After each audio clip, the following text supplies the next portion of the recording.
What's going on, guys? Welcome to Adam's Research Lab, episode number 2. And today with me, I have a special guest. This is Sam from Pocketguystrading. In today's episode, we're going to go through many topics, Pokemon related mainly, vending, all sorts of Pokemon stuff. And I'm going to let Sam explain first how we met. Explanations. How Adam and I met, it was on the weekend of Pokeween in Natomas, if I'm remembering that correctly. It was at the time when I was just working more closely with Joel from Project Vidland TCG, as you may know him.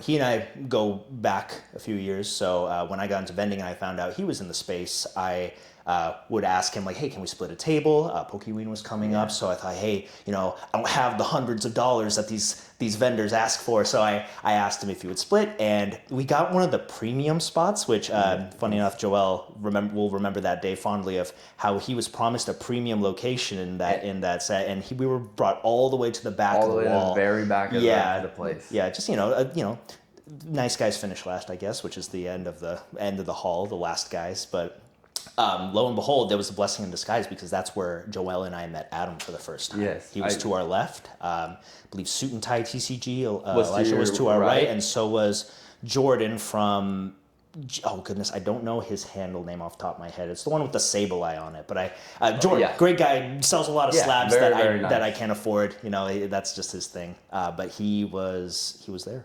But yeah, that's where I met Adam. Really phenomenal guy. Just really got very great. What's the word I'm looking for here? There's so many good words you can use to describe somebody, but I got good aura from him. I got good vibes from him. Of course, that's like the general thing. But I could just tell from his demeanor that he was sincere about what he was doing, especially in the community. Like when I got to know him briefly over time through that show, it just more and more apparent. I was realizing that this guy's in it for the long haul with wanting to bless others, children especially, and that was something pretty admirable. And we stayed in touch since then, and I'm going on a huge run-on with this. You're totally fine. You want me to take over a little bit? Yeah. So pretty much, he said he had a premium spot. When I walked in there, this was my second time vending, and they said you could go wherever you want, and I know you guys booked 4 tables together. You got to go wherever you want? Because I was a solo. So this meant I could go anywhere that wasn't like marked down. So I decided, I was like, I've never gone in the deep trenches of a show. So I was like, let me go to the back wall. And at first I took this other spot, and I'm like, you know what? Let me just go to the back one time and see if I can get a spot. Because I was in there pretty early, kind of, where a lot of tables were left. So I went back there, and then I see your friend Jordan, Suit and Tie, you, and then Joel. And Joel, I just looked, I was like, he looks friendly. I was like, maybe I'll vend to him. Yeah. There was a table in front of you guys, and then there was a table behind me, and then an empty one. So I was like, you know what, I asked Joel, I was like, is this table open? He said, yeah. Sat there. Reluctantly so, if that table is open. Yeah, I was surprised. I mean, because I thought it was a premium spot because it was against the wall. And I've learned from that show that premium means outlet.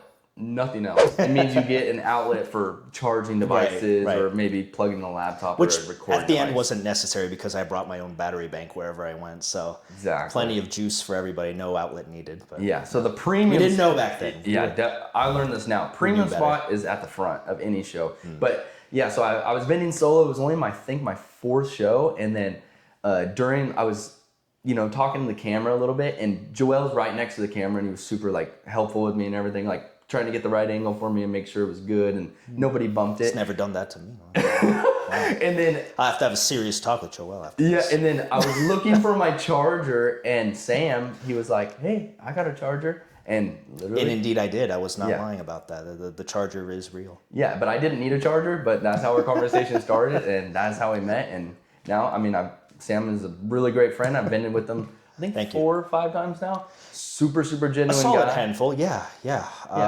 Funny enough, I used that charging their phone icebreaker with everyone when I'm starting out vending.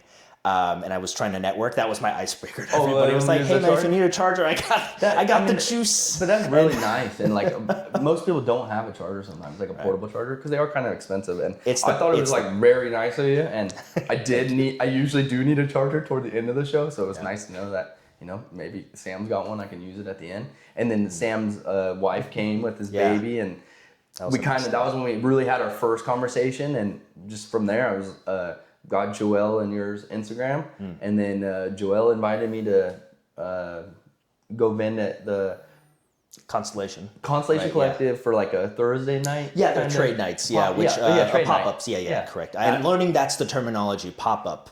I was under the impression that everything was a show. Like, oh, okay, this show had 3 vendors plus. And then when I walked in, Joel put me right next to Sam, and then we hung out for the rest of the night, vended for the rest of the night. And I'm actually going to be editing that footage pretty soon. And very good. I got quite a decent amount of cool cards that you don't see every day, like compared to big shows and stuff. I was actually really surprised for it being a Thursday night at a game store, and it's pretty cool. And I had a great time with Sam. But once again, he is super amazing guy, very kind, very, very kind, and I'm blessed to call you a friend. Thank you. That means a lot. Yeah, no problem. Thank you. And then I was just thinking back to I was very paranoid bringing that charger everywhere. It's a nice charger. Yeah, because you never know when you are low on battery and you need to comp something big, and and then if your phone's dead and you can't comp it, they're going to the very next table. Yeah, doom scrolling is real. It happens at shows, especially when it's slow. When it's slow, it's like a wasteland or a Fallout land. So I wonder what Coop's doing. Yeah, exactly, yes. And then shout out Sam for bringing these Fallout bottles. We'll be sipping on courtesy of Costco. Not sponsored by them, but I wish it was, because that would be one hefty check. You got the little Fallout logo behind. And these are very good. The Vault Boy, I believe his name is. Yeah, Nuka. Save your caps. Yeah, Nuka Grape Cola. It's actually very, very good. For when the apocalypse happens in your neighborhood, make sure you have your favorite drink with you. Exactly. All right, so we're going to get deep dive into this. We're going to start with Sam. How did you get into Pokemon? Goodness. So I was 7 years old, so this was around 1999. Goodness. I was with a family friend's son who just had access to everything, like all the cards, everything that was new he had access to because his parents gave him everything. Which was, we all have that friend that you envy, kind of. And I was exposed to Pokemon Blue. That was my first ever game, seeing Blastoise on that artwork, and I was just like, what is this? So we play, which blew me away of what this was, this concept of catching creatures, battling them with other people, leveling them up, them getting stronger, evolving. That was the best part, of course, which I'm sure many agree is that's probably one of the coolest parts about going through your game walkthrough, is just watching your Pokemon grow and evolve and become stronger. Which, side note, my I guess you can say my ace back then was actually a Clefable. Oh, really? Even though my starter was Squirtle and I had Blastoise and all that, Clefable was my what do you call it? My right-hand man, I guess you can say. Did you pound a lot? No, I used I gave it Thunderbolt, Ice Beam, and Flamethrower. I think Flamethrower. No, it was definitely. I remember spamming Ice Beam and Thunderbolt. It could learn all the moves. Yeah, you could learn them all, and you got them early. You got Clefairy early, so you just gotta grind to find Clefairies and Moonstone it, and then you had yourself a semi powerhouse. Wasn't it kind of hard to find a Clefairy in the Yes, cave? it was. Okay, it was. So you find a lot of Zubats, but not a lot of too many Clefairies. A lot of useless Zubats. A lot, and then especially when you can't escape the battle and you gotta fight them. Yeah, that's the worst. Yeah, but so Pokemon Blue was my first exposure. Not shortly after that, the cards were in my radar. Unfortunately enough, I wasn't blessed with being able to have a local card shop or anything like that. I grew up in the small town of Isleton. California? Yeah, which is fun fact. That's where the actor Pat Morita, aka the Mr. Miyagi from the Karate Kid movies was born. Oh, really? Yeah, just on paper. I'm sure he was rushing to the hospital. His mother was rushing to the hospital. Couldn't make it. All right, Isleton. All right. Is it a small town? It's a small town. Yeah, less than 1,000. Target people. or Walmart there? Nothing. Yeah. What are those? You would say So what's the most closest neighboring? So the closest neighborings that would have a Target, probably Lodi. I think at that time. Okay, Lodi. So I get the gist. Yeah, it was a half-hour drive for us. Oh, wow. But Rio Vista, which is the adjacent town to it, a 5-minute drive, that had a Radio Shack, and that's where I bought booster packs at that time. They were very expensive for us because it was just small town Radio Shack. They could scalp the prices at that time. Which you OGs there think you know what scalping is. Try being 7 years old and going to a Radio Shack trying to get a pack of Jungle for $5 at that time when they were supposed to be 2 or something, 2 or 3. Yeah. So those are my first memories. I pulled a Dragonite though from Fossil. From Fossil. Yeah, Oh, yeah. wow, nice. I meant to say Fossil, not Jungle, but yeah, I got a Dragonite. Beautiful card still to Yeah, this day. I do not have it, by the way. No, it is probably obliterated at some point by I don't know. What happened to your collection? Do you not have your childhood collection I anymore? do not have my childhood collection anymore. I will expand upon that story. It was 2017. I still had all my cards and video games at that time, all my Pokemon video games. Okay, I remember this. Yeah. I was employed at this restaurant back then, and there was this family that always walked in, and this little girl, she was 7 years old, very sweet. She would always come in with the same little stack of Pokemon cards. They were just a bunch of commons, nothing special, and she would just always rifle through them. And I remember just seeing that, and I thought that was so sweet that she really loved Pokemon to that degree where it didn't care, she didn't care to expand on her collection. She just loved looking at the same ones. So at some point when, they, not to be creepy and just go up to them firsthand, no, after a few visits, they, and I got to know them, I ended up asking the father, like, hey, I was wondering, would your daughter potentially want more cards, games and all that. So I took that time. She was like, yeah, totally, that'd be fine. So I went back to my house, and grabbed everything I had, went to their home, and I surprised her with it, all these. Yeah, you donate. Yeah. I mean, I gave it all to her. Your whole childhood collection. I don't remember the little girl's name. Unfortunately, she's probably like 17 or 18 at this point, which is crazy. Wow. I wonder if she still has them. Wow. And, well, I mean, maybe, if she's still in a Pokemon to this day, maybe. Wow, and if you see this, I apologize for forgetting your name. I know your father's name was Corey. That's all I remember. Wow. But yeah, I don't remember the story. I thought it was wow. Yeah. Awesome. So I gave her all of my games. I gave her Ruby, Sapphire, Pokemon XD, Gala Darkness, all these guidebooks, all of these cards. I remember having this was when XY era, I believe, was still. You said 2017. It was 2017, so I guess Sun and Moon had. Oh no, Sun and Moon had already come out, but I had XY era stuff at that point because I was always in and out. Yeah, I was always in and out of. Oh gosh, those are some great cards. That probably blessed you so much and gave you good karma and everything because. Perhaps we'll see. That Lord willing, but that was just. I don't know the quantified amount of money that I gave. I just here you go, the college fund, but it's probably along the lines of a few thousand. Don't want to speculate that, but I'm sure it made her very happy, which is the point. Oh yeah. That because at that time, Pokemon wasn't as huge, especially the TCG was not as big as it is now. So for her, that was just the whole world for her. I'm sure her father had to get her a huge binder or something like that to get that all together for her, but. Altogether, no. It was just that was probably. And you were a waiter.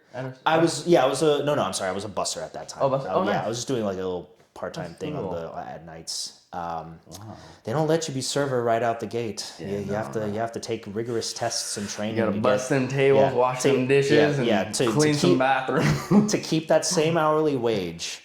But you get tips after that. Yeah, I did Olive Garden for a little bit. Really? Yeah. Oh, very nice. Tips are. Yeah. Did they have bottomless pasta?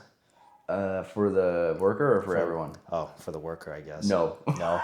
You could Well, buy I a would have meal quit but on the get spot. yeah, you could buy a meal but get a half off. Yeah. Yeah. What? They won't even give you the courtesy of a free meal? Nope. Oh my goodness. They want you in and out. Oh, and boy. then pay you what they owe you, and that's about it. There we go. But it was a fun time.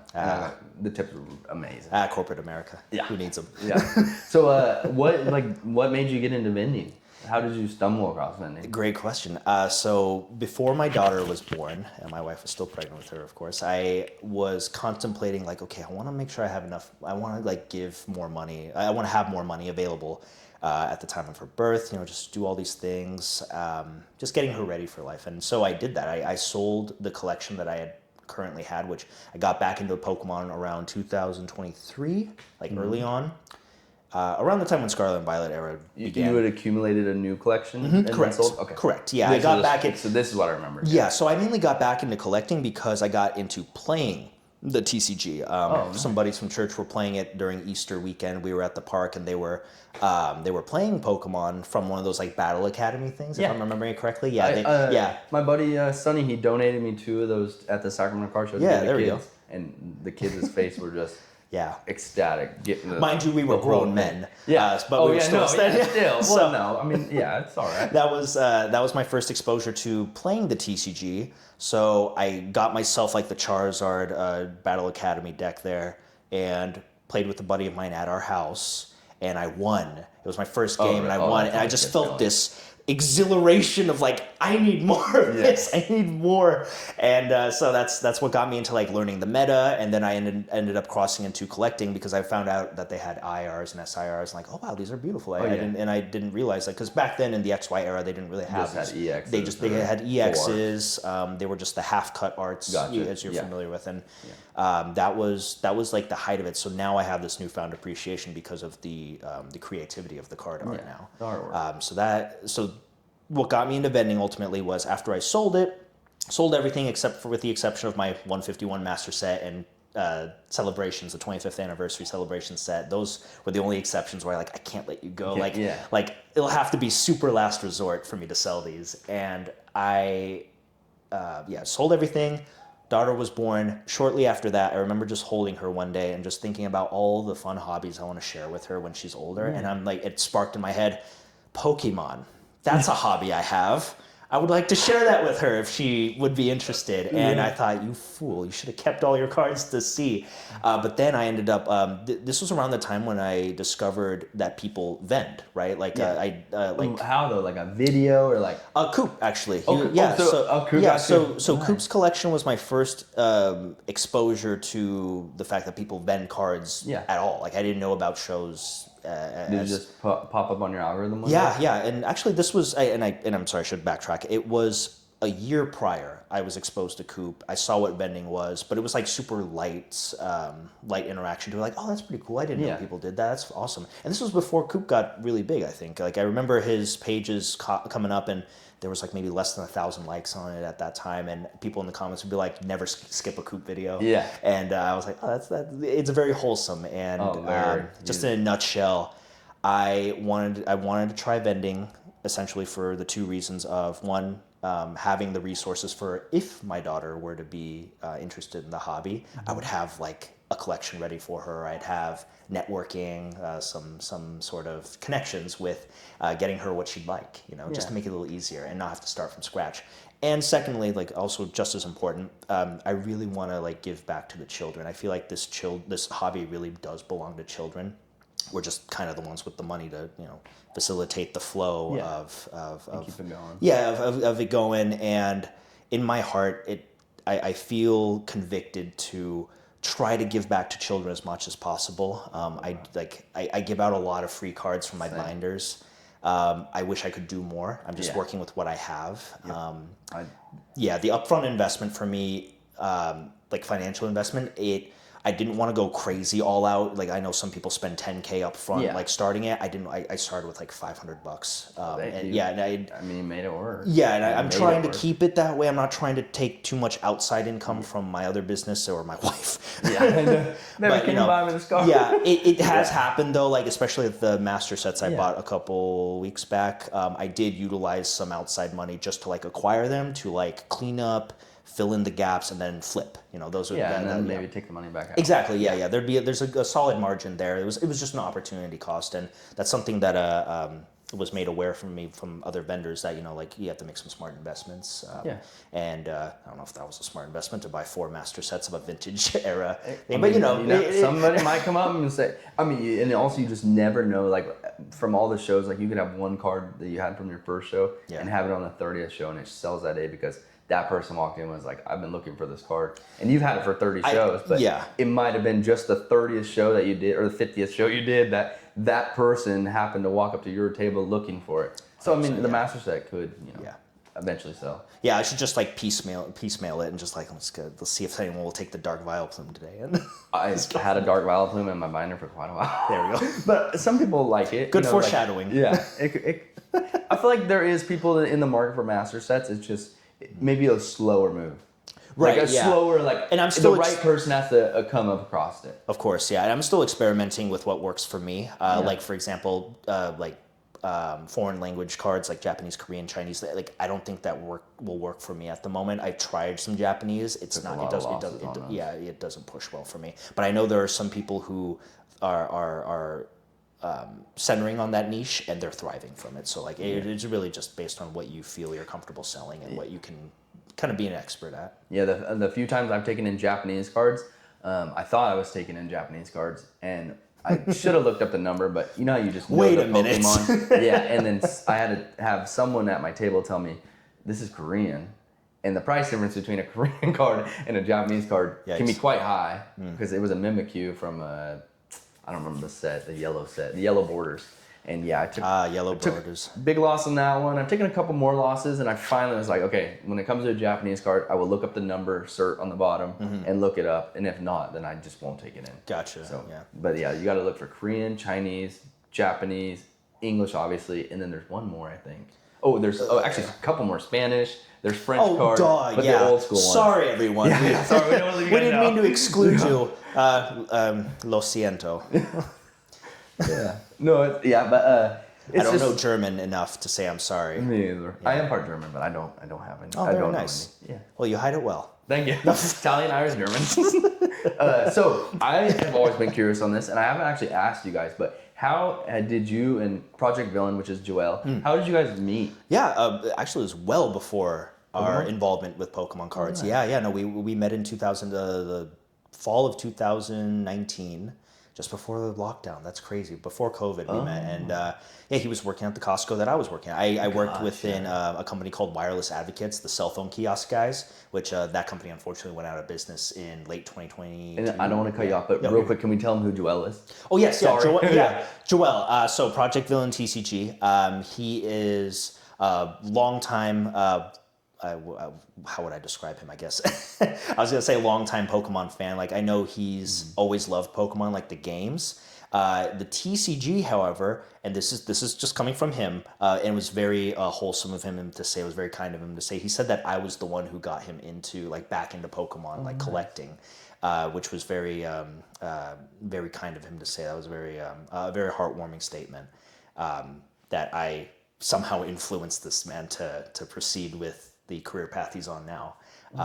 But it was definitely, I guess, a welcome surprise to see how well he's been doing in the last few years. You know, how much and he's that's kind grown. of what I wanted to Yeah, his collection is insane. Like, he shows me his binder. I just kind of like, all right, there's like 12 Charizards there, some Mewtwo's, some Umbreons, some lots of Umbreons. Yeah, lots of Umbreons. What's his favorite, Scizor or Scyther? Scyther specifically. Yeah, and then his shows.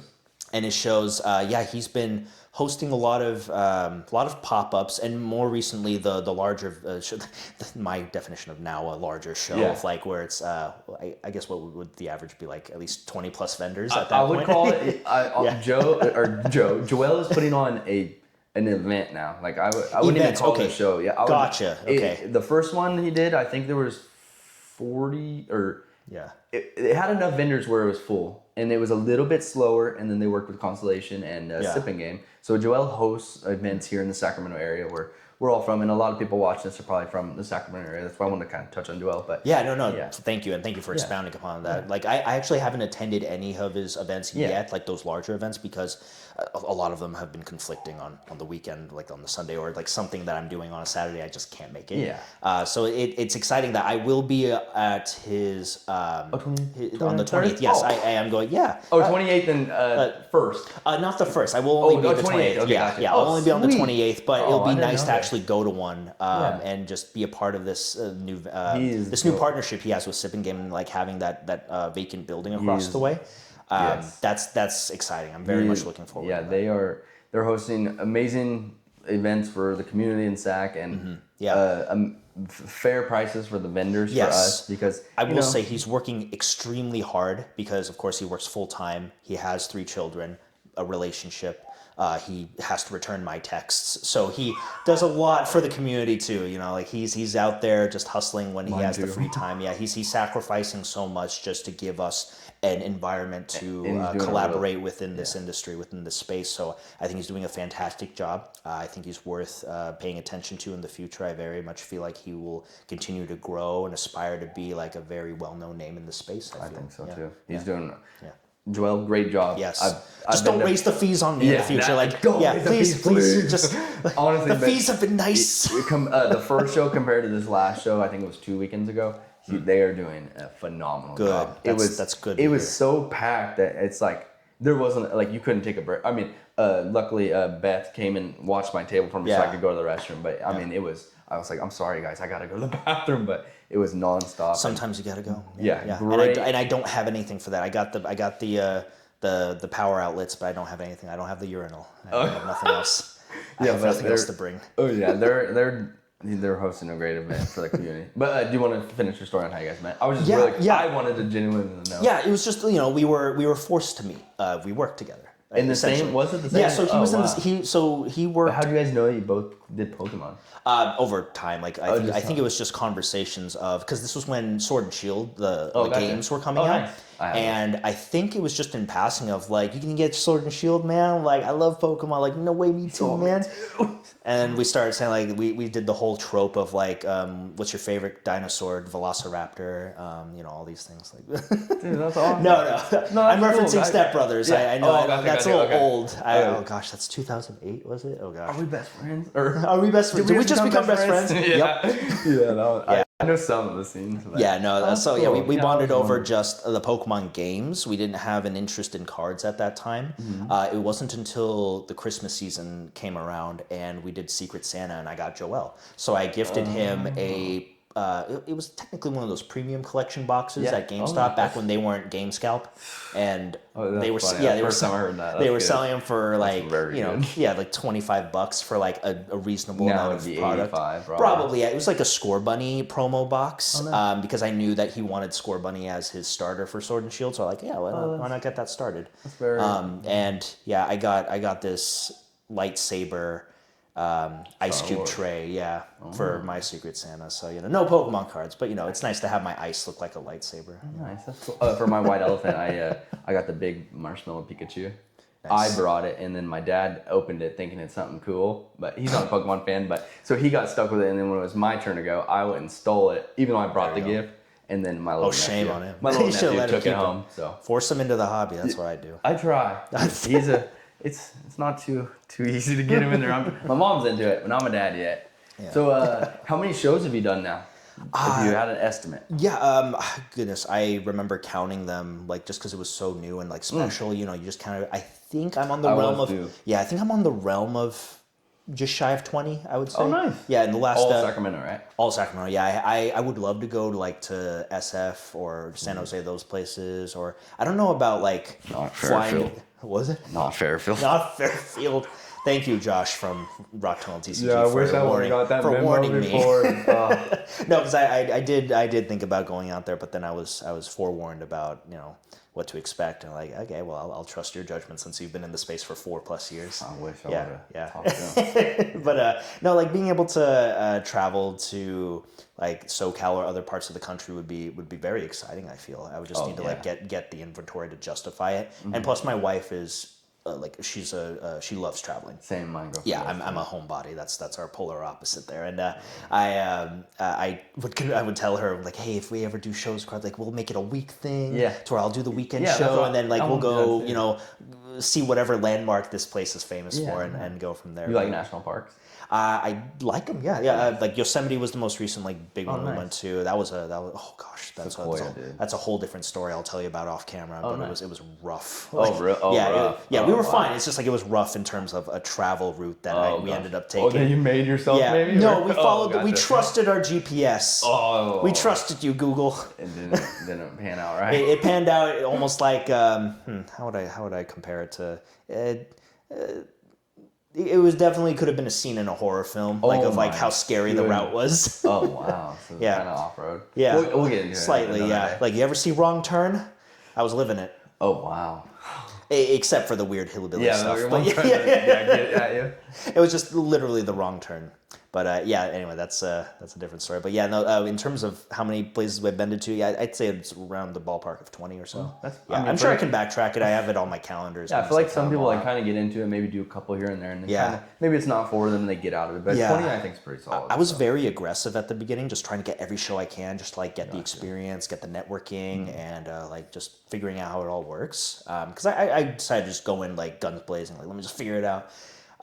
And it wasn't until December I made the decision where I wanted to slow down and maybe do a max of 2 a month, just for the sake of balancing my family work. Family time. Yeah. I just want to make sure I'm not spreading myself too thin as well. I think it's important to still maintain consistency and balance in all seasons of our lives. And I don't want to cut vending out. Vending is fun. It's one of those things where for me personally, if I had all the money in the world, I'd be vending. Like it's just that fun for me. Even if you didn't need money, you would still do it just for the fun, right? Yeah. And probably just give out the cards.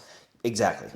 Yeah. I'd love to be a part of helping like a child just have a memorable experience of when they're young. Like, hey, you know what, I was looking for this card and this guy had it. I didn't have the money. He gave it to me anyway. Told me to keep the money. Like stories like that would be wonderful. 10 years from now, he's still collecting. And it's for me. Like it's not card or something. Yeah, and it's a story for myself. Like it's not something to where like I want to like get noticed for that. Yeah. Like that's not the point. It's just wanting to do smile. Yeah, just doing sincere things for children. Like just making their day.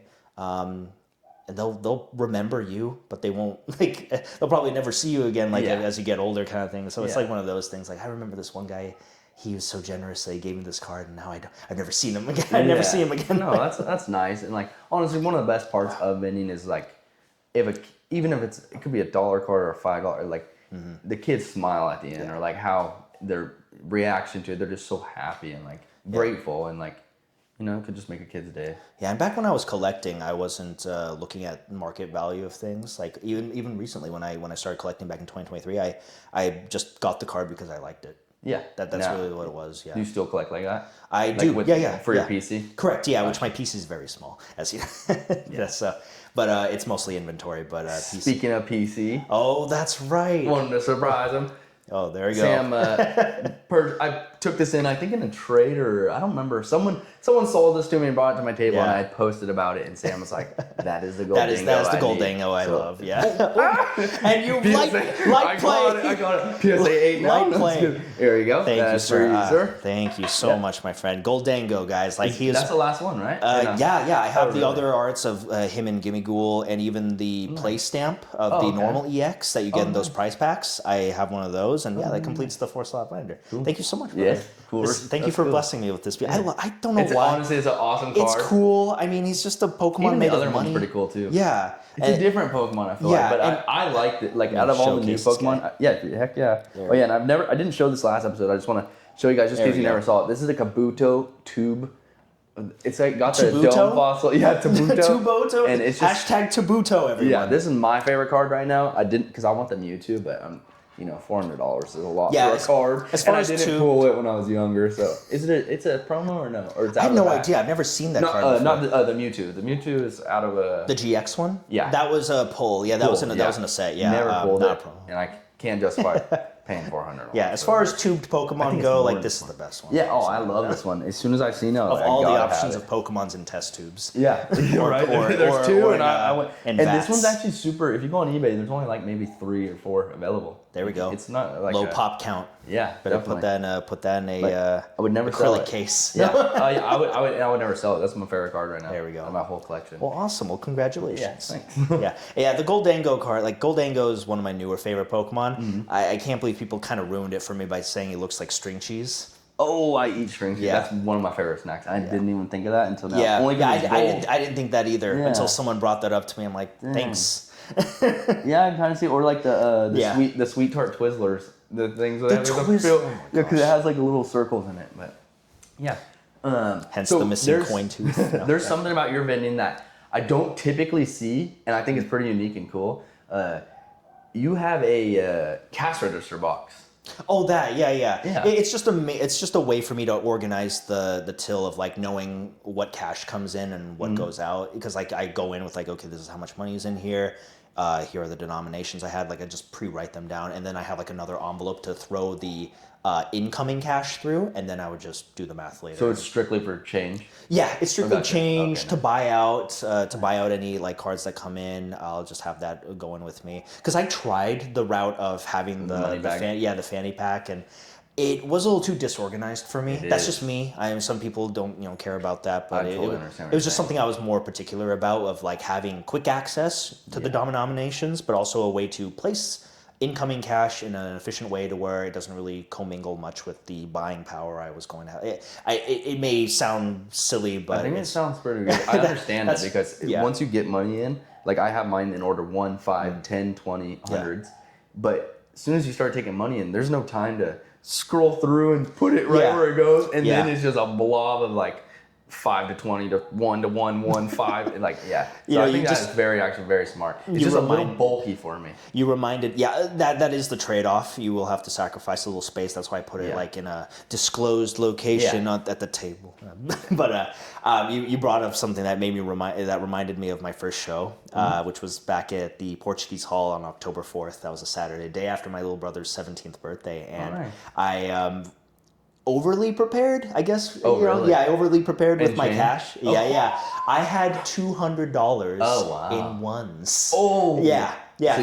Thinking to myself, like, people need change of this denomination. I had no idea. I barely gave out any ones for change. Like, people needed 5s and 20s. 5s and 20s. And I had like little to none of those. I was like, are you okay with me giving you change in all ones? And I was like a stack like this. I was like, oh man, okay, I'm never doing this again. So like now my denominations have spread out a little more effectively, and no longer bringing a wad of ones with me. I don't like it. It's good to have. Like, I usually just do 20 to 30 of them. And then the rest, I've stuck to around 25. And I do $200, not of ones, but about $200. Yeah. That's the moral of the story. The moral. You don't need all those ones. Don't be dumb. And then the other cool thing that Sam does that this is like something that I really like. Every time my other buddy Jory does this too, and he's like created a system. But Sam has an iPad, and I think this could help some vendors. What do you do on your iPad that you like input stuff in? It's a great question. So I utilize Collector app for a lot of inventory sourcing. Like I have my singles inventory folder, my binder inventory folder, my slabs inventory folder, and sealed, right? Which I don't sell any sealed, but it's just nice to have. And I utilize that just to track my inventory in real time. I also have a TCG player account of which I also load those cards up on. Excuse me. So whenever I make a sale, and I'd like to be better at just also taking a picture of things, just in case I forget to do it. I forget to do that. Just to be better at my inventory accounting, and I would just remove the card off of Collector right then and there, and then I also have another window open with my TCG player account.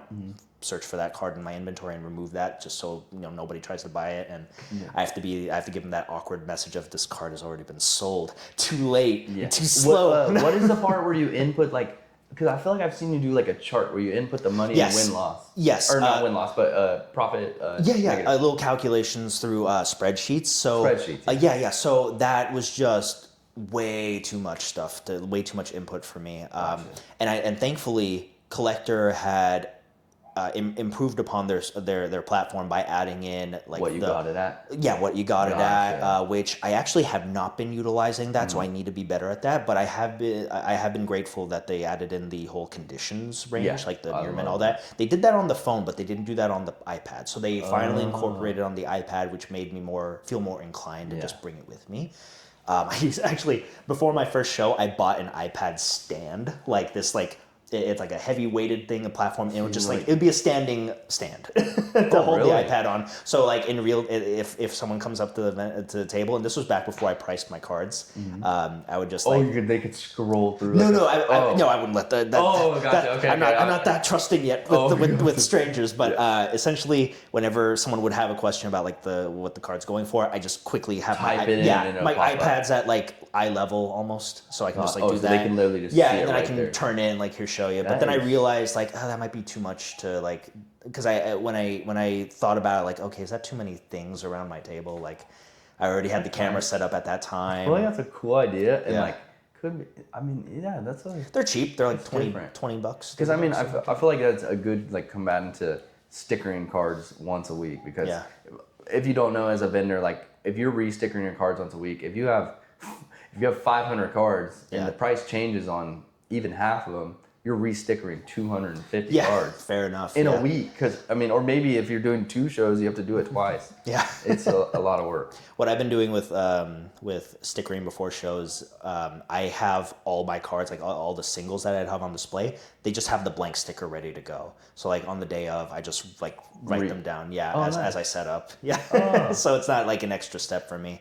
But I understand some people prefer they use like their price guns. Some people don't price at all, which is totally fine. I get where they're coming from on that. I just feel like I'd like to be able to give I like giving the more transparent upfront price. Like and parents appreciate that. You know, people who are not as well versed in the space of like, why does this card not have a price? You know, they like have that question. I'm never going to come here again.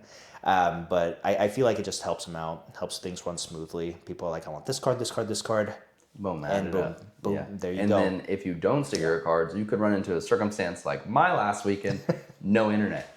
Yeah. So unless you had a special, you would not have been able to sell your cards. If they were not stickered, you were not selling anything. Yeah, you don't know fear when the internet goes out on you and you can't comp anything at a show. There was vendors walking outside of the mall, and I mean, there's like 20 vendors nonstop the entire day, all going outside with their phone, comping cards with the customer, and then if the customer wanted it and they were at the table and they had to send a payment and you couldn't send a payment, they would have to walk out of the venue, go out there, send it, and come back. It's a bad look for sure. It definitely lowers you in professionalism. People will associate, even though it's not your fault, like with the internet, they'll still associate you with that bad experience. So I feel like just being able to manually sticker your prices to avoid situations like that experience alone at Portuguese Hall in December. I remember that. I was there. That affirmed it for me. Like stickering is the way to go for me because I don't want to have to go through comping issues. Yeah, that was another internet one. I didn't do too bad at that. That was a decent show still. I mean, it was a little bit slower, but I still did okay. But this last one, that was where I made one of my biggest purchases. I wanted to like. Oh yeah, I wanted to. So I at that show I went into that show like, you know what, I never really took that leap to buy like either like someone's collection or some really high-end cards. Like a big amount. Yeah. So a price amount. Correct, yeah. Something to where it's like almost a down payment for a car kind of level. And so I brought that with me. I was like, okay, let's see. And the show was like kind of slow for me. Not a lot of people were buying from me. Internet was rough that day, so it was hard to like comp things when people wanted to sell. Thank goodness I had the stickers. But and then near the end of the show, I think it was maybe an hour prior to the show ending, a guy comes up asking if I'd, buy cards, and it was a Giratina V from Lost Origins, that nice, beautiful Giratina. We talked about this last time. Beautiful card. Yeah, which I like, praise God, man, that the price I got it for, like, it was around the low of the lows. Yeah, and then it skyrocketed recently, and everything has been. I was able to. I didn't end up selling that card. I ended up trading it nicely enough at a straight trade with another vendor for some more inventory. The other cards I got from this particular individual was the Bubble Mew. That was cool. I'm still working on going to submit that and get it graded because some people pin-worthy, right? Yeah, correct. But I wanted to have like I don't have yet a stack to send out to PSA, so I don't know, maybe we can just commingle our cards and just have like a bulk discount. But I actually learned something about that Bubble Mew, if you'd like me to tell you. Oh yeah. So no matter what, if you think it's going to get a 10, there's a chance that it's going to get upcharged because of the value of it. Right, yeah. So if you send it in as like 80 tier or whatever, you'll get it back within a week or two. But regardless, you're going to have to pay the upcharge anyways, and then they just total that upcharge into your like premium you have to pay. So you're going to get it back right away compared to waiting the 2 months. So I just learned that a couple days ago. Shout out Ryan and shout out Slap City. They taught me that. Thank you. You definitely enlightened me on that. Yeah, so you could send it in a higher tier, get it back quicker. And if it does 10, if it doesn't 10, you're still going to get back quicker. Yeah. You're not going to have to pay the premium. Yeah. But if you think it's going to 10, you're pretty sure you're going to have to pay a premium anyway. So you could wait 2 months or you could wait a week or so. Nice. So that's helpful. Yeah. I have not got too deep into grading yet. Me either. I'd love to though. I mean, I can understand that the values, of course, double, triple, quadruple exponentially from a 10 alone. I guess it's kind of like I don't know if I want to be that vendor yet. I don't know. Maybe, slabs. Or like just like too many high-end slabs that don't move. Understand that's just like my irrational fear because I have witnessed some people's tables who are just slabs and like nothing moves. Yeah they have the same case from the start to the finish. Yeah. Maybe one or and not two to moves. knock any of them. Yeah. I'm sure maybe they get these sales behind the scenes. Maybe they do online. Maybe they whatnot. I'm not sure, but essentially, it's just not a season of my TCG career that I have. I don't know if I'd consider. I feel like the main thing with grading for me was there's a premium in it that can just help you grow your inventory as a vendor. Sure. That if it's a 10 worthy, if you can like sit on a $200 card or up or whatever and send it in and it gets a 10 and turns into $1,000, you can use that $1,000 and put it back in to get more inventory, and it just helps you in the long run. That's 100%. The only reason I grade right now. I'm not even a fan of slabs. I remember this conversation. You're a binder guy. Yeah, and, I'm just a binder guy. There is a magic to binders. Yeah. It's just you get that nostalgic feel, and they're right there. Slabs, they're just like, you can only fit so many slabs on a page. You know what I mean? Right. Unless you had a whole wall. Have you seen the slab mount things? I have. Yeah. I do like those. So if I ever did slabs for some reason, or like serious amount of measurements you'd have to do around your wall to like imagine the whole wall of slabs. And they would just like they would just be like pressure inserts where you just like stick them in the wall and they just stay there until you like groove them out. Yeah, I've seen that before. I don't know where I saw it. It's a Card HQ. The guy's office has a wall like that. That's where I got it from. Okay. Oh, nice. Yeah. And then the guy that makes them is Bulbasaur or whatever. Bulbasaur? Yeah, the one that does like coin flips. Yeah. And Jarchomp has them too. Oh, gotcha. I haven't seen that guy's content much. Okay. I know he you're makes about. them. Oh, it's his company that makes them, and then he sends them out, and he keeps doing new prototypes and making them better. Okay. Yeah, it's pretty cool. All right. Well, I'll have to. I'll have to see. I'll have to look into that then. You started selling on TCG Player recently. Yes. And how's that going for you? Or is it very time consuming? Or great question. So it is a grind up front, obviously, because you don't have any of the tools that you get from being what they call a level 4 seller. You start out level 1, level 2, level 3, and then final level 4, where they like see that, okay, this guy's serious about building with us. It's like one of their tests, just to see if like you got what it takes, or like you can hang out with us, man, like if you're level 4. But you have to grind it out by like manually listing everything there before you have access to like pricing tools to where like it would automatically adjust your prices to be at a certain percentage or matching market price, whatever you want to configure it to. But at that point, you just have to manually type in what you have, how much you have, how many of the cards of that card you have, and then price it. Oh, wow. So that was an upfront grind that I remember my first week doing that. All I was doing was listing cards. I have nearly 2,500 cards listed on there. You listed 25? Yeah. Not all at once. It was like definitely over the course of like a week. That'd be nuts. I'd have like the best words per minute of anyone if I could do it. But no, it's been great. The way I look at it, it's just some extra semi-passive income to where all you're doing is just listing it up there. It's pretty much just bulk. It's just bulk. And I do list up my inventory that I bring to shows. But it's like I was mentioning earlier, once that card sells at the show, I immediately like take it off of TCG Player. Gotcha. That's my system. I'm just let me just make sure I take it off so that nobody tries to buy it, and then I have to hit them with the sorry man, I'll give you a refund, If they buy it before you take it off. Yeah, so I would just like message them, and that has happened like twice so far with bulk I had, and it's like I swear I thought I removed it, or I added the correct amount. Like I could have had a small misclick or mistype. But all in all, it's been going very smooth. Are you level 4 now? I am, yeah.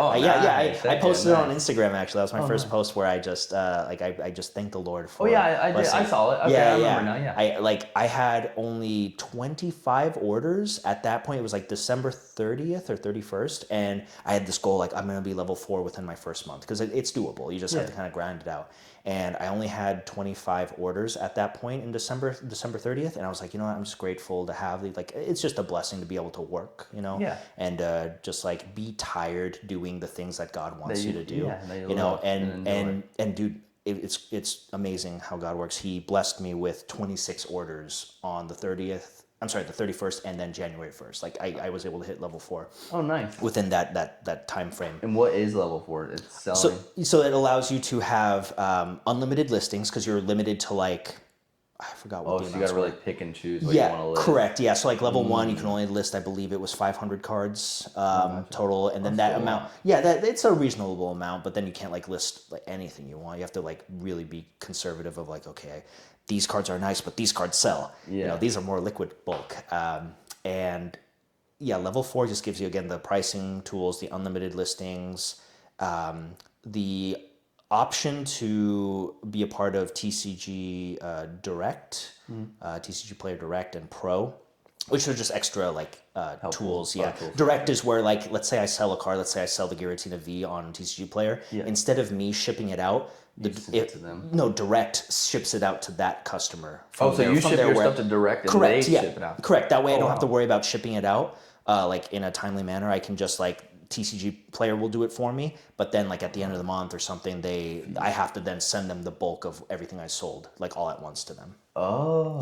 Yeah. So it's pretty helpful, but didn't even know that. They do ask for I think an extra 2% though in fees. What is the percent without that? It's like you have to pay.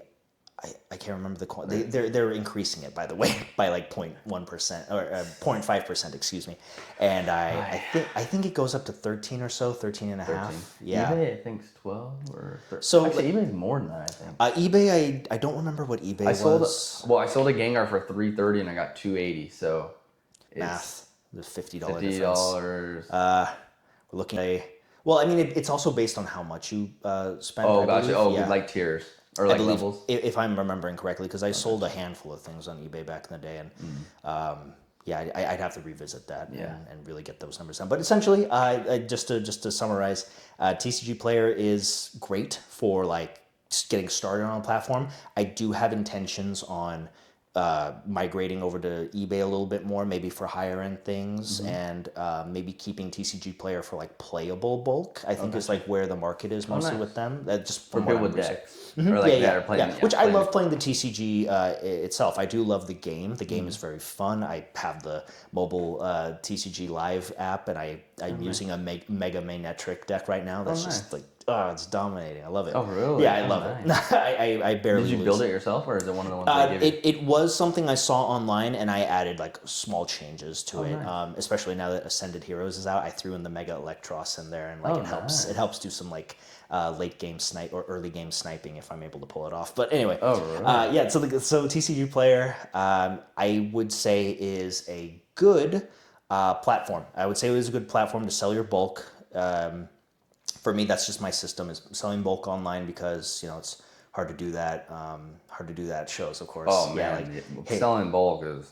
Imagine having a case. I'm like, I have this Ultra Ball here, uncommon. Or I have this trainer of a character you've never Here's seen. Dawn, but not the one you're looking for. The trainer is like a little teeny little bit off of her. Yeah. How would you like a Pheasantipity non-full art?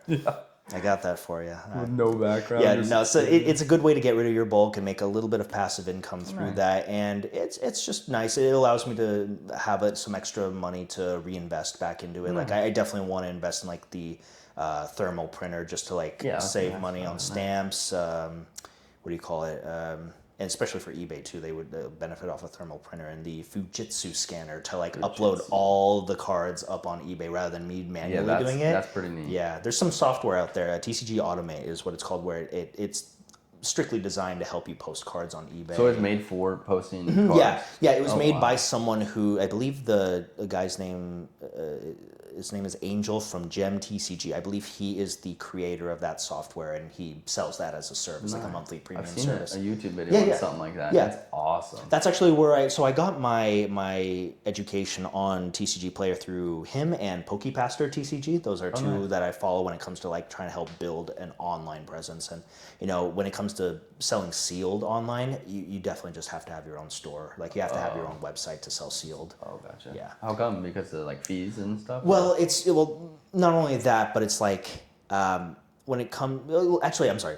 Going back on that, yes, fees are a huge part of it. All you really have to pay is like credit card fees, transaction fees, which is like around 2-3% if I'm remembering correctly, and you'll save significant amount of money. You're continuously building your brand through that, of course, so it's more brand exposure. You're selling sealed at what would be at a more competitive price. Just stuff. I still need to be more well-versed in that topic, but that's kind of like the trajectory I'm seeing myself going in terms of an online platform.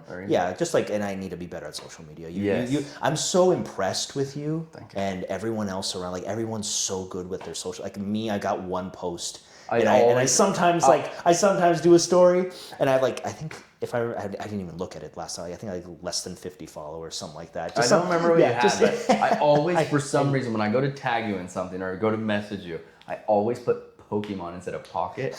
Always. And I'm like, I swear it's Pokemon You're guy. pretty close. Yeah, it's literally so close. And I'm like, I swear it's Pokemon guy, Pokemon guy. And it's like, it never pops up. I'm like, Pocket. You know, I was like struggling with picking a name for the longest time, and for those of you who are watching, I'm sorry that you have to hear that Pocket Guy is what I landed on. But it was just, I was thinking about, I had a list actually. I think I may have deleted it, to be honest, because like it was just one of those things like I don't need Oh, it a list of names? A list of names, Oh, yeah, nice. like Pokey Sam, something silly like that. But I went with Pocket Guy just because I just randomly thought of that while I was in the kitchen with my wife. I was like going up to grab coffee, and I'm like, I turned around like, hey, honey, what do you think about Pocketguystrading? Like how's that sounding? Did she say that sounded good? She said she doesn't know anything about Pokemon, so of course she supports me, which she's amazing for, and I don't regret the name at all. Yeah, and I mean, OG Pokemon's Pokemon. Yeah, exactly. That's the play. Not to try and to. I just now realized in this very moment that's what it is. Yeah. So all before I'm like, what is Pocket Guy? Yeah,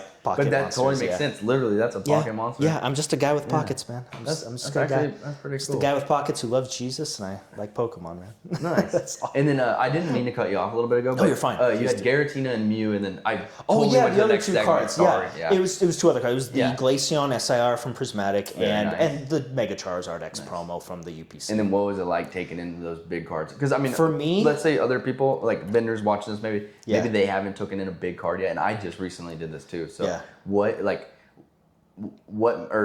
how did it feel doing it, and have you moved them, or like is it hurting your inventory? You know, like what? Of course. How do you feel holding those big ones? Yeah, no, I mean, it was definite paradigm shift from what I'm used to, because when I first started doing shows, my most expensive card was like something around like $50. Yeah, you know? same. Yeah, it's Like just like you don't have up to anything. 100, that's yeah, it. and then you get like something that's above that, and like, oh my goodness, like this is amazing. And Yeah. then now like you're holding on $500 cards, and that just keeps growing. And I think that's supposed to be part of it. That's supposed to be a part of the uncomfortable growth you're supposed to go through as a vendor, is that you're taking in higher, more valuable inventory to then just sell at a profit, to then do that again and just compound. Yeah. For me, I went into that show. I don't know if this is particularly unique or whatever, but I just went into that show knowing I wanted to buy something big. Like I'm ready to take that step. So I guess just to bring it back, just go into it being ready. Like just already make that decision in your head prior to the show that I'm going to buy something big. Obviously set your budget, don't overspend, and just be happy with what you get. Like just. If someone comes to you with the opportunity, for me, it was just the guy came in. Bangers. Yeah, the guy came in with good. bangers an hour before the show, and I thought, this is it. This is the guy. And so those are beautiful. Those are like grails, modern grails. Yeah, grails. Yeah. A market price at that time for all of them was just shy of $1,400, if I'm remembering correctly. And I started at 1,000. Like 1,000, and it's like, would you do 1,100? Like, okay, good, I got him in this round. I got him. And then I said 1,050, and it's like 1,080. I'll do it. Dang, see, that's pretty good, because a lot of people just like maybe like his negotiating going back and forth worked for him. I mean, you got it down a little bit lower. I mean, I had a lot of practice, like in what I do. Yeah, outside of this, nice. yeah, I do a lot of negotiating. So like, and it's not to say that you have to have a professional background to negotiate. You get it naturally through just exposure. And he still got a really good deal. Yeah, like yeah. $1,000 for some cards, he probably maybe got way less for. And that Giratina was pretty off center in the back. Oh, like yeah. the back borders. And an off center card, when you have it as a vendor, could be very hard to sell, especially a card like that. Yeah, and those are one of the many lessons I've taken into account is. Even though it's in good condition, like a grail, like something of that nature, definitely see if it's gradable too. Because I wasn't thinking about that, because even if I'm not going to grade it, someone else will. And you have those interactions where someone comes up, can I have a look at that card? And they look at it, like, nope. and they look at the back, and I'm going to have to pass. Even has a little white dot. Yeah. A little whitening on the back. Yeah. Did any of them have whitening or no? Oh, was that? Did any of those have whitening on them? Not to my pretty good. memory. Just Yeah, I feel the Giratina was a bit off center it was like bottom heavy. The Mew was pretty good, but I was more just excited about having a higher end. Yeah. And then like I never owned any of the Prismatic I took IRs. in one Jolteon. I saw that. I had it for the longest time. Oh, really? Finally, I sold it to a shop because it had whitening on it, and no one wants to pay that 100. Or it was perfect condition, but it had one white dot like at the top. And no one would ever. Gotcha. So many shows. So finally, I just traded into a shop. I sat on it. I got it for a good price, and I still made a little bit. Yeah. But sometimes those big cards just it just doesn't move. Yeah, I'm just waiting. Sometimes. I'm waiting for Sharpie to just develop a marker color that's the same shade as a Pokemon card. Yeah, I would just like them to do that. Like Sharpie. Oh man, if you can unveil any new revolutionary marker product, please let it be for the back of Pokemon cards. Or just a way to fix Pokemon like whitening. Because whitening, I mean, I feel like, well, I mean, I guess. Print quality in the U.S., as you may be familiar with, isn't the most pristine. No. Like, yeah, it's so funny to me. Like, I still haven't fully accepted the fact that like Japanese cards are so pristine, perfectly made, but are somehow worth less. But I understand it's also because of the chances of finding a good. Like, it's harder to find a good condition English card, so obviously it'd be more valuable when you find. I get that. Yeah. I just haven't quite got my heart to believe. Yeah, like I can't accept this. I totally feel that. This lie. No. And then have you sold any of them yet, or you still have them? I still have them. Have you even done any shows? So I took them out. I'm sorry, the Giratina I got traded. The Mew I'm keeping to submit. The Glaceon and the Glaceon I still have, but I'm actually just holding on to that because I know it's been dipping. But everything's been going up recently. Yeah, it's starting to go up. So like good hold. Yeah, like and I did the same with an Umbreon, and that worked out. The Umbreon V from Evolving, so it's not the beautiful one. It's got like the horns around it and stuff at the top of the stairs. Yeah, it's at the top of the stairs, and there's like a pincer at the bottom left. Pincer, that's I like pincer. Yeah, I like pincer. And then the Mega Charizard I still have in my case. Yeah, that hasn't moved yet. But it was still an experience that I don't regret. It was just part of it. Yeah. Some things will move, some things won't for a while. And as you mentioned earlier, eventually you'll find that one person after like it's been sitting for so long. That one person will come along and take it. And then even like a couple shows ago, it was the first time I bought some big cards. I bought the Charizard from Brilliant Stars, and I bought the one with Venusaur, right? Like Venusaur. Fighting and man, do I want to just put it into my binder and pretend I never. And I might. You never know. But it's such a good card and like really good conditioning that I know it'll help my inventory, so I'll probably sell it. And then the tag team Mega Sableye with Friend the alt art, and it's beautiful. But same thing. I went into the show. I was like, today I'm gonna buy some big cards if they come out to my table, and not the little ones. And they came out to my table, so there we go. Pretty penny. I mean, a little expensive, but I took the leap. And then obviously I've only had the one show since. It was a horrible show, but I mean, I'm hopeful for Joel's show on the 28th. Yeah, it's going to be a lot of fun. Whatever happens, it'll just be a great experience overall. So looking forward to that. And so in your vending journey, how is your wife's support? Like, is she super supportive about it? Does she like it because you love it, or does she ever help out in it? So is she into collecting? She's very supportive. I have, in my opinion, the best wife in the world. I guess she is just so supportive of what I do. Even though it's not showing any like significant profit promise yet, like she knows that she's just more excited that I'm finding something that I'm looking forward to do. Yeah. Like another thing that I get to like look forward to doing, and like she sees how hard I'm working with trying to scale it. So just that alone, that means the world to me. And she's just been so supportive the entire journey. Not once being like one to complain about like, oh, like you're spending too much time at these shows. Like I'm the one who made the decision of scaling back to like doing 2 because I wanted to give her time. I did that too this year. I made sure to make that a goal. Yeah, and being with my daughter, like I want to be with her as much as possible, especially in this phase of her life. She's about to be 7 months, and it's like I want to. Beautiful little baby. Yeah, man. Like nothing beats it. Nothing beats having a child. If you're in a relationship and you've been in a relationship for a while, I recommend getting married. Have children as soon as possible. It's like it's so hard, but it's also the most rewarding thing. Yeah. And even though there's so much trial and difficulty, God blesses you with those like quick moments where she just smiles at you, and that just fills you. Probably melts your heart. It does, man. Like I think about all those times where like she's like giggling more frequently now. Like I make her laugh a lot. I make her laugh so much, and it's like I want to keep going. I want to keep making her laugh, but it's like your father has to go do this podcast right now. Oh man, don't make me feel like that. No, not at all. I met his wife and the baby. Yeah, Joy and Samaria. Sweetest wife ever and the cutest little baby ever. Yeah, no, very blessed. She was like, oh my gosh, what? I think she was. It was back in this. It was November 1st. Because it was the day after October. Pokemon weekend, so she would have been 3 months at that point. Oh, she's precious. She's a little cutie. Yeah, I remember her. She was just in her stroller, just like Where are we? Her first Pokemon show at 3 months old. Yeah. Starting She didn't buy a single thing. She was really, she displayed really great self-control. Yeah, she did great. Not a dime. Yeah. But yeah, with my wife, in terms of collecting, she was not into Pokemon prior, but after being exposed to like the alternate arts, illustration, special illustration, she's been really liking those. So now we both have our own little PC binders. Right. And funny enough, a lot of the cards that I got from that trade for the Giratina, she kept. I didn't have the heart to say that, honey, that's my inventory. That's my inventory. Yeah. But she took That's like cool. a dozen cards, but it was better that she it was better for me that she got to keep them because she loved them. Yeah. And like that, like I was watching her like looking through all the cards that I got from that trade, and she's like, I like this one, and she was like putting them all together to make a page. Like, this is my water page. Oh, this nice. is my pink page. Oh, she puts them together. Yeah, like she that? puts. Oh, Yeah, that's cool. she theme. organized. Yeah, she organizes them in themes, which is it was just so precious to watch. So I was just sitting at the other side of the dining table, just watching her like, put together. That was an emotion I had, but it was also just very wholesome to watch her like enjoy something.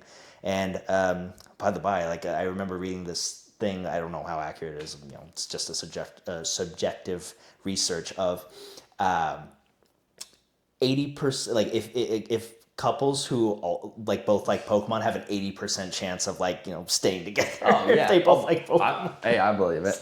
So I'm slowly getting my girlfriend into it. She'll look at the cards with me and like she just supports me and like will listen to me or like every time when I get home from a show I'm like baby, or I'm like baby look what I got and like just show her all of them and she's like oh nice, like just because I love it and she's just listening to us running on about like this card, like this one came from this set and it's so rare. Yeah, like, she has no idea what I'm talking about, but and she just nods. Me. Yeah, it's like that's nice. That's nice. Wow, wow, so cool, so pretty. So how much was it? Yeah, exactly. Yeah. That comes up quite often. I'm like, well, this is the biggest one I've taken in. Right.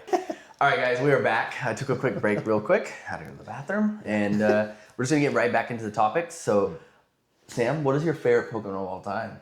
Ooh, oh gosh. All time? Like, if you just had to pick, like, if you only were to collect, is there one specific Pokemon card you tend to collect the most? No, but, really? Well, I mean, lately it's been Goldango and Shuckle. Shuckle is another one. Yeah. I don't know why I have this affinity for Shuckle's design. It's like, and by the way, Shuckle was traumatizing in, I believe it was Pokemon Stadium 2, because he was like the most beefiest. Like I think it was owned by a Team Rocket grunt in that game where you like make an encounter with them. That's on the Nintendo 64, right? 64, correct? I never play that game. I gotta play the first one. So Shuckle is probably one of the most defensively like built Pokemon out there. Like its defense and special defense are just through the roof.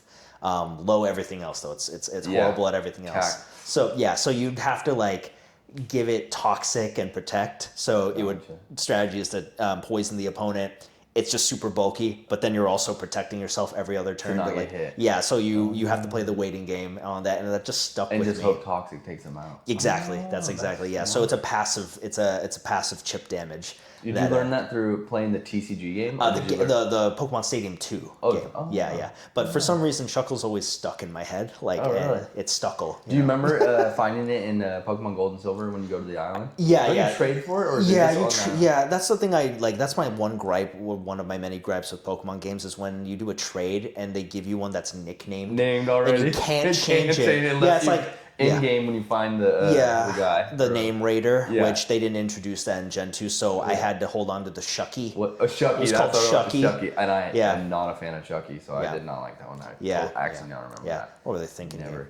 What were they thinking? Shucky. Yeah, it was just like such random, like why bother? Like even the Onyx that you get from, I forget it was where the flying type gym was in Gen 2. It's called Rocky. Yeah, it's just Rocky the Onyx. I named my Onyx Rocky, but I feel like before I even got that game, like so you're the reason. Yeah, probably. It's like, hey, I feel like it's a pretty good name. Like it's like, hey, Ken Sugimori, there's this guy, this part German guy. Rocky. This is probably good. Let's name it Rocky. Yeah, he likes to nickname his Onyx Rocky. We should make that a thing. Yeah, but I would say if I had a favorite of all time, my goodness.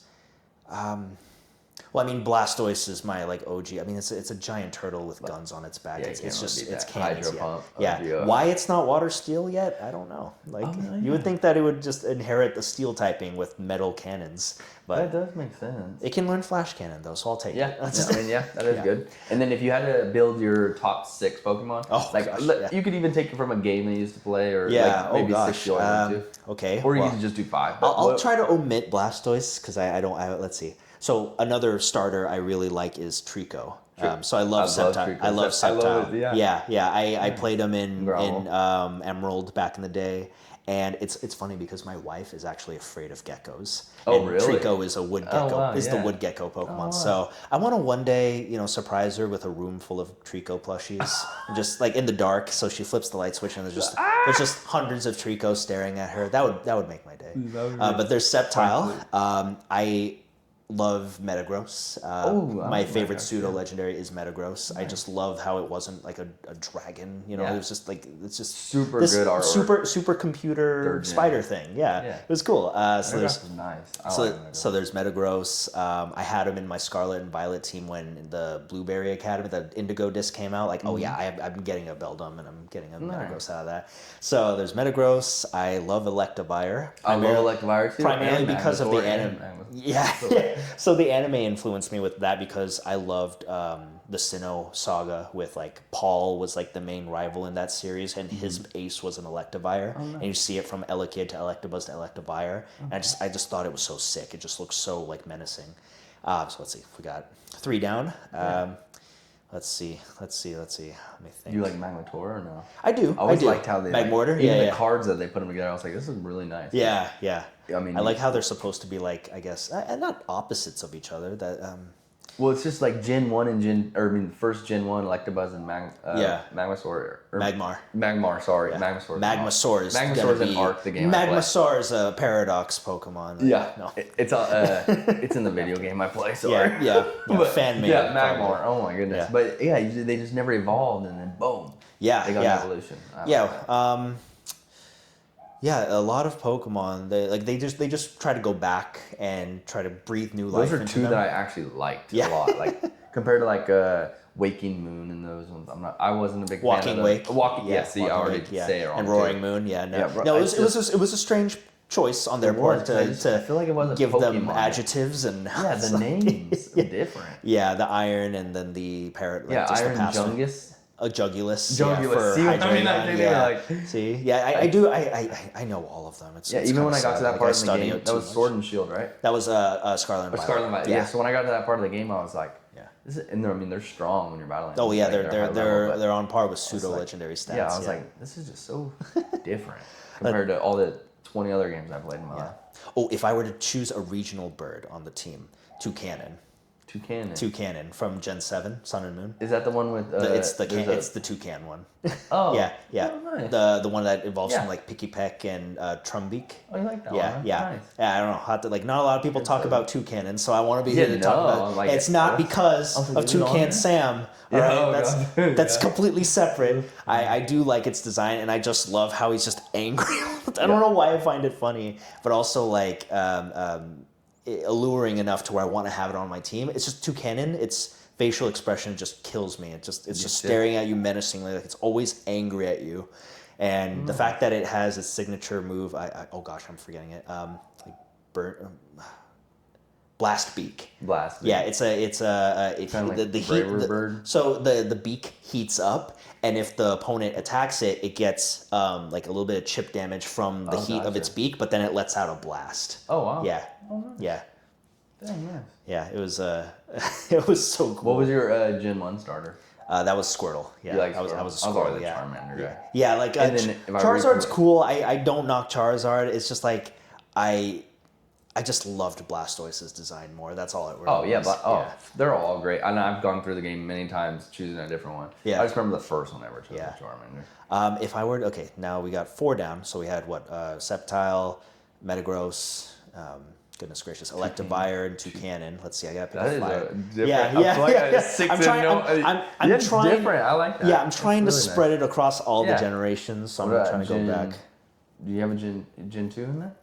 Gen 2, not... No, Gen 2. No Gen 2 Oh, yet. Shuckle. Or is Shuckle on your favorites or no? Shuckle can be on my team. Okay. Yeah. So then I one more more, of like so would collect Shuckle than Yeah, like have I him on gotcha. like it'll be my wall while I figure out what to do with Yeah, I you. remember him telling me he liked Shuckle, and then I literally, out of my one ETB that I've gotten in years, I pulled the Shuckle, so I gifted it to Sam. that was really kind of it. That's in my PC. Like, That's never going I know exactly where this is going.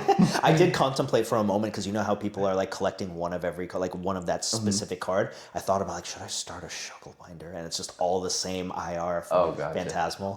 Just the sleepy Shuckle. Yeah, and I mean it would get a little pricey because I think it was $8 now. Or... last I checked, it was in like the 4 or 5 range. But that was maybe that was when it first came out. Right. Because it was cool artwork and a lot of people liked it. A lot of people asked for it too. Yeah, like, you have Shuckle. I'm like, no.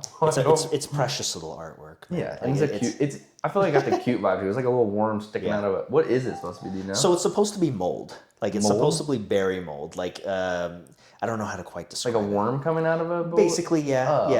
It's mold. Nice. But people drink its moldy berry juice. Yeah. It's canon, I guess. Like 2 canon. Let's see. What else can I throw in there? I need a water type in there. Let's see. Blastoise. Good. I wanted to avoid a second starter in there. Let's see. Let me just scan through.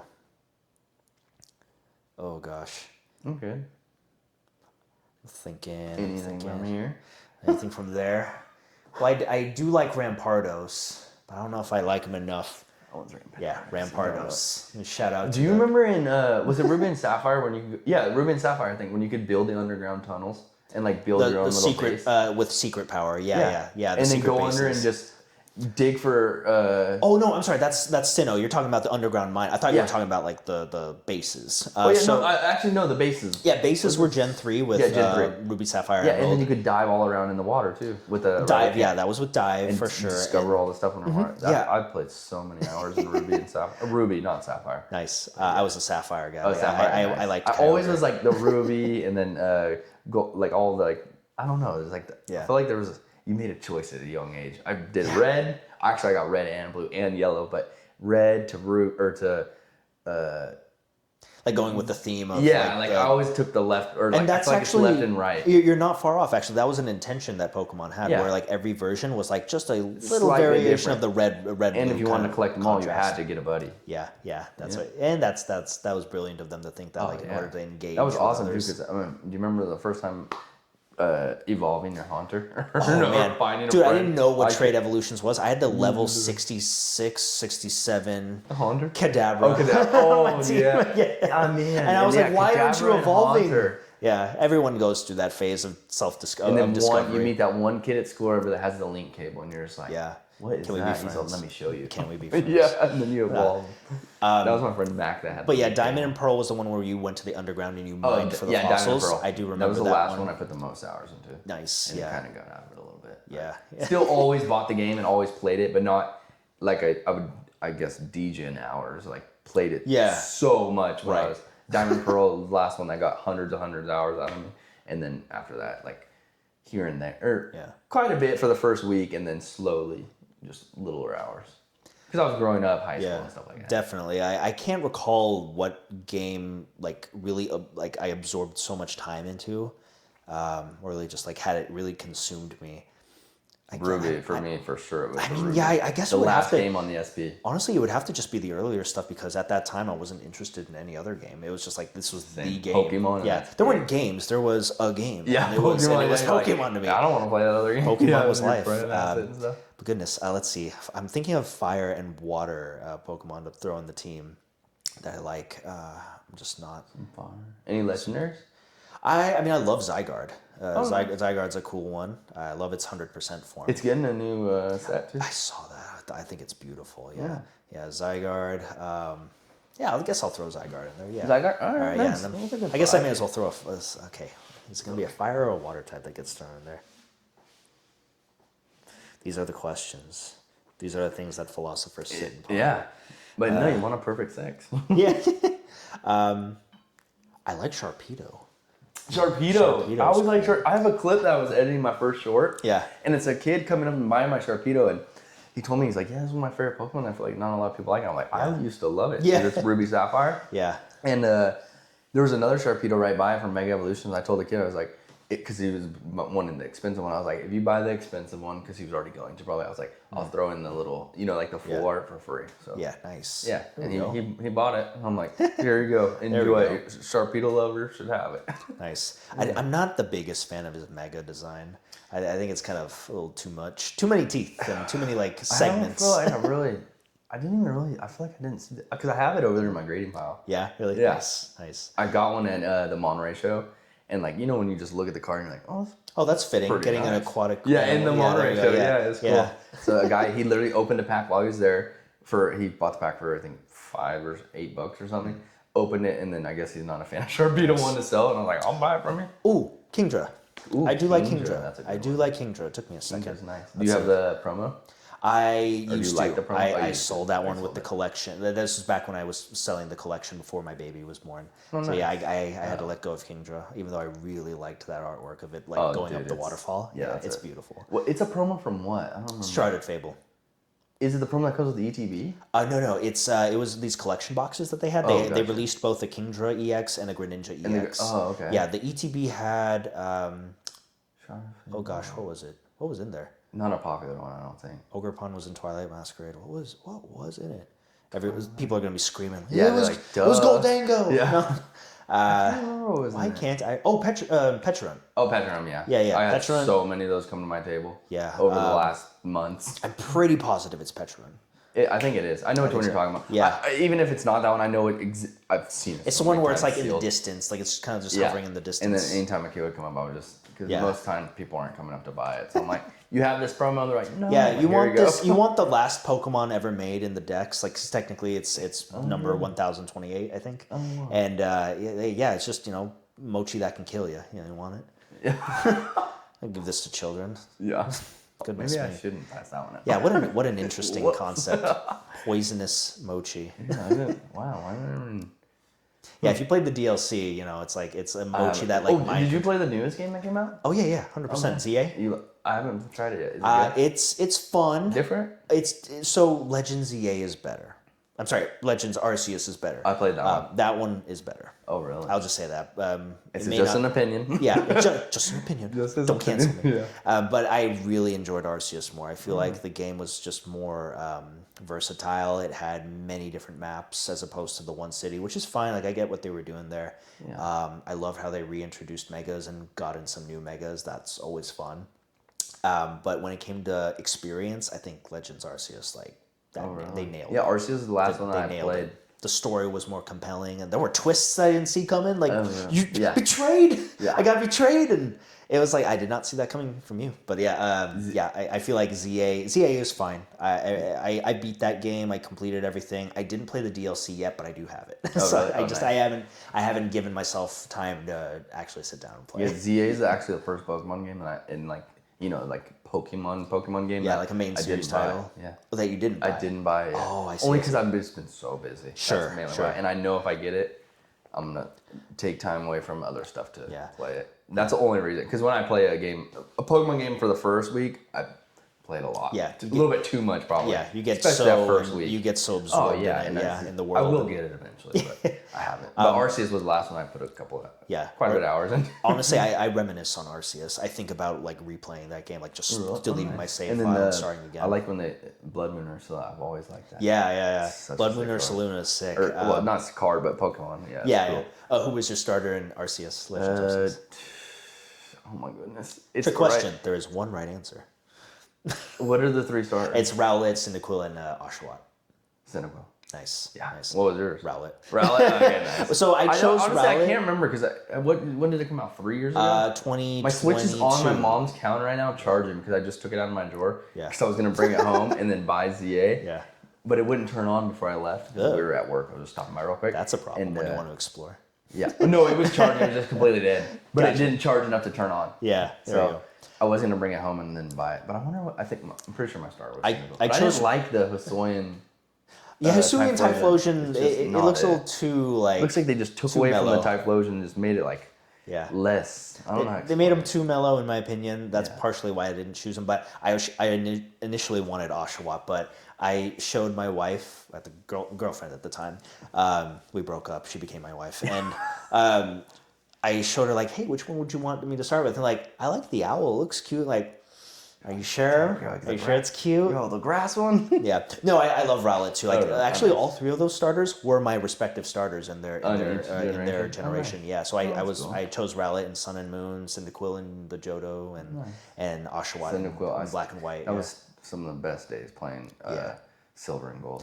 Oh yeah, 100%. Did you play Heart Gold and Soul Silver like to the? I never got to play that one. Oh no. It went from dude. I pretty much didn't order. We gotta get you that. We gotta get you one of those. I played a lot of Leaf Green, Fire Red. Yeah. I had both of those, but yeah, I never. And I did try to buy it recently because I bought a DS it's also expensive. recently. I bought the 3. Yeah, I know, $100 or no more. I think it's more. There's a guy selling it for, but it didn't go through. Just get one of those. What do they call those?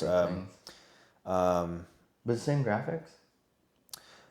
No. So it has like the Pokemon Diamond and Pearl-esque graphics, like that graphic art style. Yeah. Nice. Just get those Emulator? repurposed games. Oh, gotcha. Yeah. No, but those were probably one of my favorite, my favorite games. Yeah. Heart Gold, bet. Soul And then Silver. don't you go back to Kanto also? Yeah. It's pretty much a shot-for-shot remake with like a bunch of extra quality of life improvements. Oh, gotcha. And they also have a Pokemon following you, which is pretty awesome. Yeah, always. Yeah, so that's a good addition. But yeah, to the Pokemon game. Yeah, that was a fun time. But yeah, like I'm actually. I feel like I played it for a little bit, but it wasn't mine. I think I don't remember. I think it was someone else's. You delete their save file? No. Good. Yeah. No, I wouldn't do that. Good. Yeah. Glad you guys still talk. I have my I have my Pokemon Yellow in my. I was driving yesterday and I looked at my Pokemon Yellow in my thing. Yeah. I don't have my Game Boy anymore. Oh man. But I want to so bad just log in on it and see like my Pokemon. Yeah. Like what I last played with. I have my initials on my disc, or not the disc, but the cartridge and everything. My mother made it a point to write my full name in pencil on Pokemon Blue. In pencil? And on the sticker, just like ripping into the art of Blastoise's face, just like Sam. Oh, in the front? Yeah, in the front. Yeah, no. What's a Sharpie and putting on the back like a normal person? No, yeah, my mom would put AZ on all of them. Yeah, no, my. That's funny. Yeah, my mom, she wrote across the artwork. Wow. Just like everyone has to know it's yours. That is yours. Yeah, no one's That'll be yours that's forever. Mine. That is mine. Yeah. Wow. But I was gonna mention that Black 2 and White 2 were the only mainline series games I never played when it came out. I am now playing, so like I'm still playing it right now. Oh yeah, I seen your post. Yeah, that's right. Yeah. Oh, nice. Yeah, I did post it when we were at Sip and Game, just like, when vending is a grind, but like those like the remakes I never got to play either. Gotcha. So I'd play the original, and then like if the remake came out, by then I didn't have the DS. Or Omega Ruby and Alpha Sapphire. Yeah, I never got to play those. They were. I'm scared to play those because I think I put some hours into them. Yeah, I put some hours into the Alpha Sapphire. Yeah, it's just such a fun game. Team Magma, Team Aqua. Yeah. The diving, the base thing. I always loved that. I was always like praying because I didn't have internet back then. I was always like in the regular Ruby and Sapphire. I was praying one day like someone was gonna appear in my like little what's the little cave bunker thing that you build like your own room. You go underground. Just. I was always just praying for some reason internet would connect to my thing because I didn't have like the. What is it back then? You had to plug in something to get internet to your SP. Like a LAN cable or an Ethernet There was a cable. way to do it. I feel like there was... I actually didn't get to experience those when they came out. Gotcha. Like my buddy had it though. Yeah, we just didn't have plug in. Yeah, in my neighborhood, in my household, we just didn't have that stuff. I didn't have like internet access until far later in life. I didn't have my first smartphone until I was like 22 or something like that. Oh, really? Yeah. Oh, wow. So that. To go back a little bit, I never did get to play on the internet. Yeah. I was always hoping, though, some reason in my game, someone would come in there and like battle me or something. Be my friend. Yeah, it's like you're all just living in this room by yourself. But yeah, so we'll go on to the next topic. Yeah, there you go. What is something you failed at during vending? Have you had any like memorable like moments where you're like, oh, I took a L? Yeah. A couple come to mind. Like first thing is checking.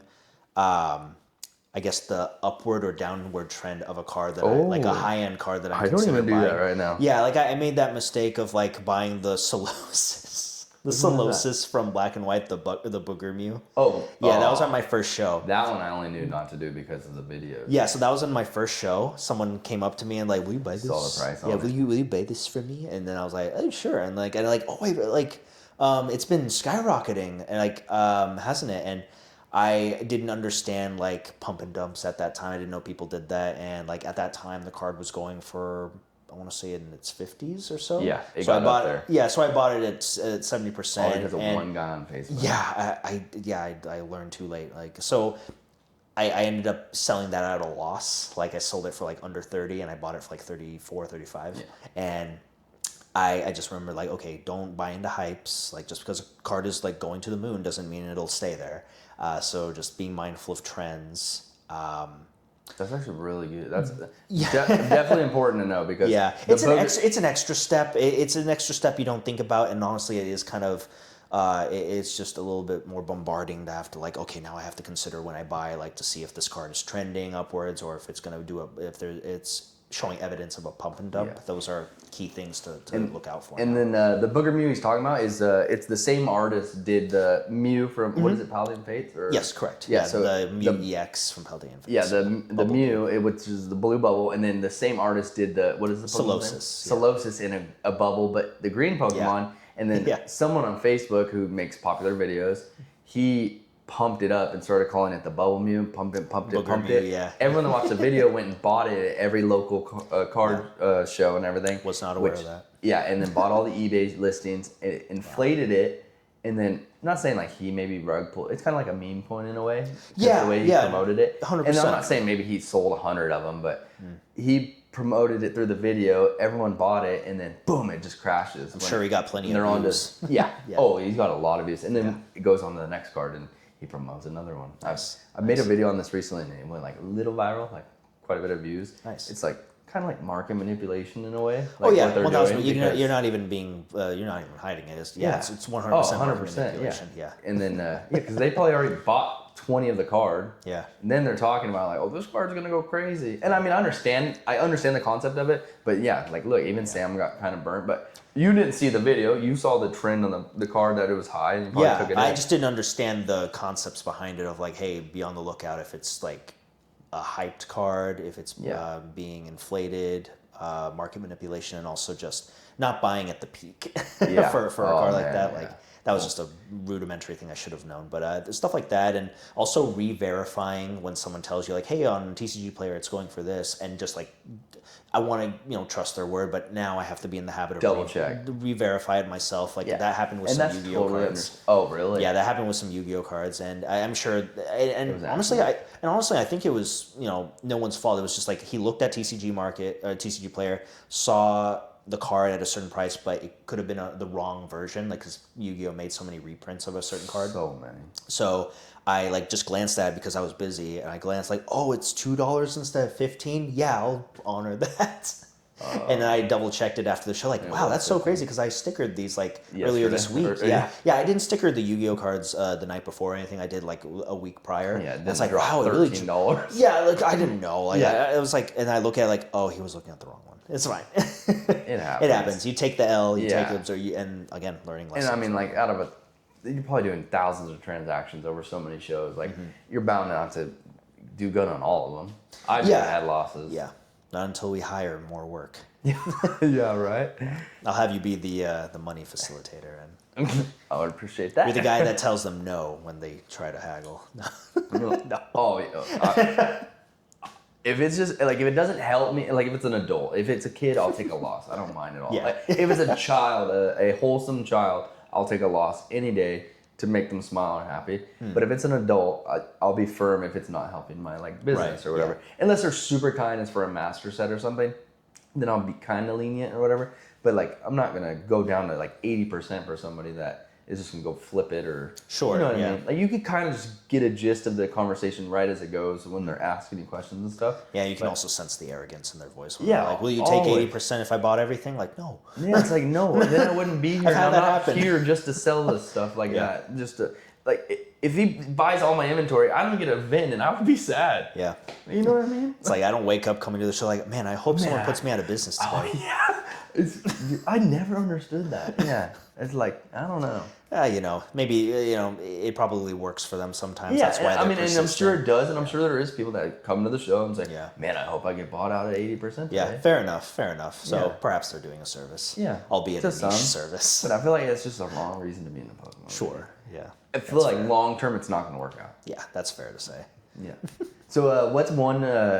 What is your favorite part about vending? Like, do you have a favorite part? Oh yeah, it's being able to make a kid's day. Like that's the best part, honestly. Nice. Like when I was at Sip and Game, that was my last pop up. Near the end of it, there was this family of 4, 2 little kids, 2 brothers, and I'd say like they're around maybe 7, 8 years old. But they were just so excited to be there. They were just looking at all the cards like, I want that one, I want that one, I want that one. And I was just feeling their energy, and I felt so like happy for them that they were like involved in the hobby, and more so that they both loved it. Like it was 2 brothers that had a common hobby that they could share and grow and build together. And the parents, they're so kind. They're like just take those out of the binder carefully. They're just like roughing through it. I'm like, that's fine.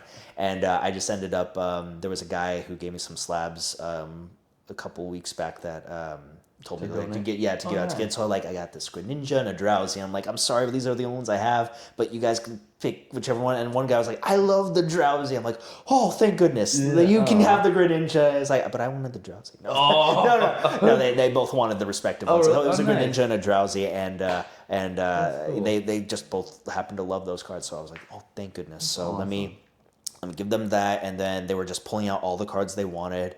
And I was like, like we'll just rough it down to like whatever it was. Like it was like $16. We'll call it 10.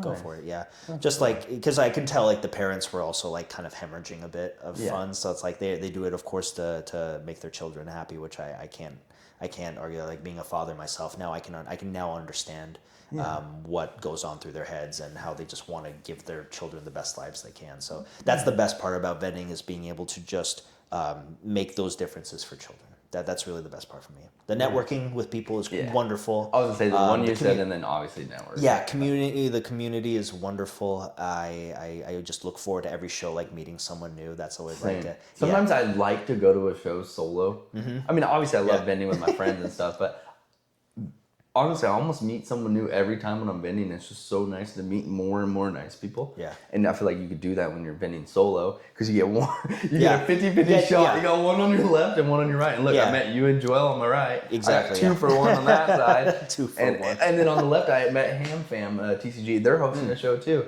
They're super nice. Yeah, I met them when we were all vending at the pop-up. I met them in 2 different shows. Nice. So I'm going to theirs as well at ARC on the 14th. Oh, on very March nice. 14th. And this is just kind of kind people that are in this space. They printed me something for my podcast. Yeah, and I haven't been able to pick it up yet. Oh, gotcha. But I just we're gonna meet up and they're gonna give it to me soon. But for those of you who don't know, HamFam TCG, follow them. They're doing some great things within the vending space. They're going to be hosting events. Follow them. Yeah, at their college, they both played both competed in water polo at. Really? Yeah. What a random fact. Yeah, I love that. It's pretty cool. Yeah, I didn't even know you could do water polo at a college until they told me. Nice. I thought it was just an Olympic thing. Nice. Will they incorporate Pokemon TCG tournaments at colleges? Yeah. Finally. Yeah. So they're gonna rent out the gymnasium. Yeah. I was talking to them about that's cool. Yeah. There we go. So that's fantastic. Yeah, we'll leave the link below to their show also. Yeah. And it'll just appear right here. Yeah. Above my hands. I can do that. Yeah. Boom. Yeah. It'll be right hands. there. Yeah. Go sign up. Their vendor applications is open. And shameless plug. Right. Well, that's good. It's our first show too, so the more the better, honestly, for them. And hosting shows, I feel like, isn't probably the easiest thing. No, a lot of coordination has to come into it, and like getting people to come to it. Yeah, getting people to come. I imagine they need to profit off this, so they need to negotiate a good rate with lots of ads. Goodness gracious, why the person who owns the building. Gymnasium. They're probably just the college in general. Like the dean, whoever. Probably. They go to the dean's office, like, hey, we want to host Pokemon. Yeah, do you like Pokemon? If so, he's like, get out. No. Yeah. Obviously, he might. They've let him do it. Yeah. So is there like one thing that if you could like help it, like maybe if you a new vendor is watching this right now and there's just one thing that you would like recommend to them, maybe that'll help them out or like watch out for it, what would it be? Wow, that's It's like something to help them learn. yeah. For a new vendor. Or something that they could expect at their first show. Don't feel pressured about don't feel pressured about not having all these grails. Like that takes time. Even I'm not there, and I've been doing it for nearly 5 months now. Yeah, 5 months. So just don't feel pressure. If you feel like you may enjoy it, do it for that reason. Only do it because you may enjoy it. Okay, and if it's not for you, awesome. If not, and if so, keep going. You know, just don't feel pressured by how impressive another vendor's inventory is. Just the comparison is the thief of joy, I would say, and just work on building your branding, your personal branding, and I think there was a quote. I think it was something I saw on Jar Chomp's thing at one point. Spend your money while you're alive. Spend your money while. It was every podcast they say that now. You said it one time. Keep what you like, sell what you don't. Oh yeah, yeah. Is that him? Collect what you like and then sell everything else. There we go. Yep. Keep what you like and then sell everything else. Like this Goldango, I'm not selling it. Yeah, and like this Kabuto, I'm not selling. And that's funny because that actually that's a really good advice I feel like. And like when I first got into vending, I just did it because I love Pokemon and like I didn't really care to see what was in anybody else's or like compare or anything. And I feel like it's just made it so much more enjoyable. Yeah, and as cliche as it may sound, don't do it for the money. Really do it because you enjoy Pokemon. Do it because you know all of them and their typing, what generation they came from, what their evolutionary line. Just if you know all that, you can do vending. Like easily, yeah, easily. It just requires 30 years of being playing, a fan. Yeah, yeah. You kind of had to start when you were 6. Yeah, then like if you are in it for the money, it kind of. I feel like you just know when you go up to a table if someone's like you said, they don't know nothing about the Pokemon. Right.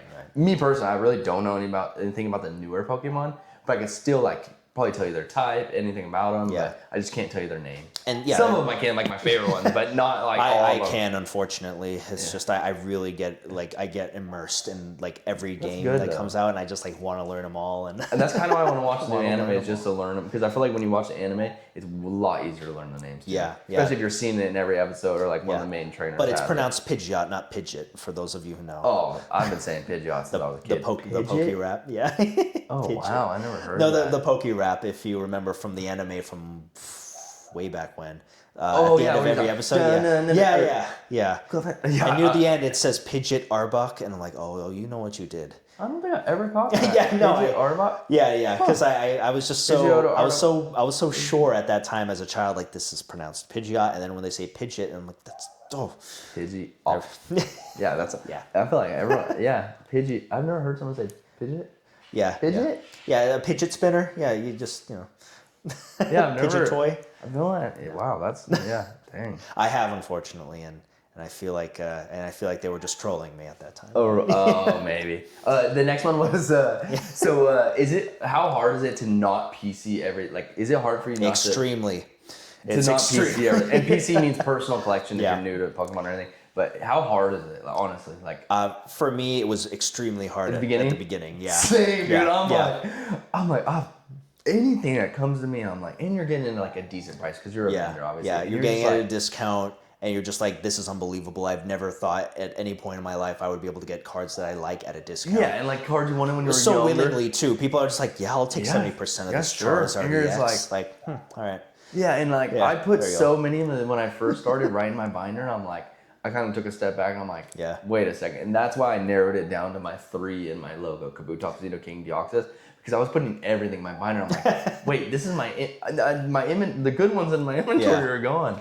And that, it was one of those decisions, it's like, well, if you do that, you can't really, survive vending with the fees and everything. Yeah. Eventually you'll just deplete out, and you wouldn't be able to vend. 100%. The only thing I've kept in my PC from that first show, everything else I was able to just let go, but it was a PSA 10 Snorlax from 151, the promo. Oh, nice. Not Pokemon Center stamped, unfortunately. That would have been way crazier if I had it. But I got that from a gentleman who it was worth around $260 at that time. I know it's plummeted quite a bit since then. Oh, really? Probably good that I kept it. I guess. But he wanted the gold Mewtwo from Destined Rivals that I had on display. He wanted that, and I also paid him cash for like that trade just to like have that.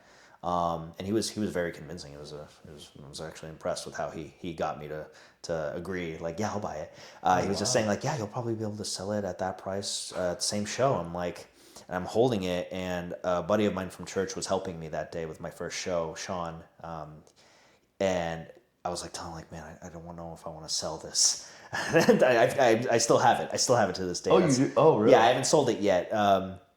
I like it because I really liked 151. Yeah. As I have a like of the few master sets I have, which is 2 that I have in my personal collection, it's the 151 master set. Before 151 was popular, I collected it all. I ripped from Costco, like they had everything there. So not the Blooming Waters. It was it was back when they had the Zapdos Alakazam bundle when they were both bundled together, and you got like a total of 8 packs for like $40. Oh. That was $5 a pack. Exactly, and you got the Alakazam and Zapdos promos, which the Alakazam was playable, was pretty good, competitive, and to a degree.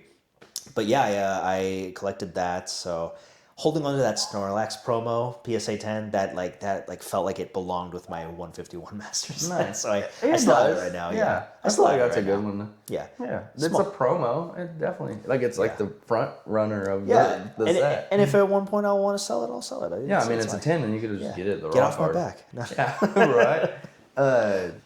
All right, we're gonna go into a little bit of a different topic. Yeah. Just a little bit off of Pokemon, and we're gonna go into Yu-Gi-Oh. So this is where we throw in the ad. For for the new stuff. No, the ad. Just a YouTube ad. Yeah. So Sam, which most shows I've been to, you don't see too much Yu-Gi-Oh presence, or Digimon, or any of those. Honestly, you mainly see Pokemon or sports, and One Piece now.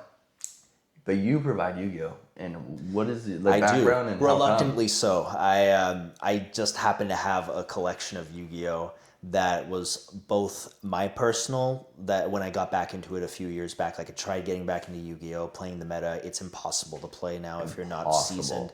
Yeah, every card now is like reading a book. Oh, man. It's so much to read, so much brain work for just one card, and you're looking at what, 50 in the deck? 40 to 60 is the play limit, and I got back in it, so I have a collection of my own, mostly from the 25th anniversary set, and then a person from my old job, he was also into Yu-Gi-Oh. He decided to just give me all of his stuff. Oh wow! That's what he everything. He gave me everything, and I asked him, like, I did press, like, are you sure? Like, I would be more than happy to pay for this, because at that time I was into Yu-Gi-Oh again, and I didn't want him to be left without anything. But he's like, no, I don't need it. I'm like, that was very gracious. So God blessed me through him by giving me inventory that I still have to this day. So it's been helpful, because there are some shows where my Yu-Gi-Oh does outsell my Pokemon. Yeah, it was a really good one. You witnessed that? That's right, you were next to me. Firsthand, he brought all of it out, and man. There was like 2 guys that were at my table for a solid hour. They went through a box of thousands of cards for at Constellation, and at Fire and Ice. Yeah, and at Fire and Ice. There we go. There was one, because me and Sam shared a table at Fire and Ice, and he had his Yu-Gi-Oh binders out, and man, the Yu-Gi-Oh was hot that day.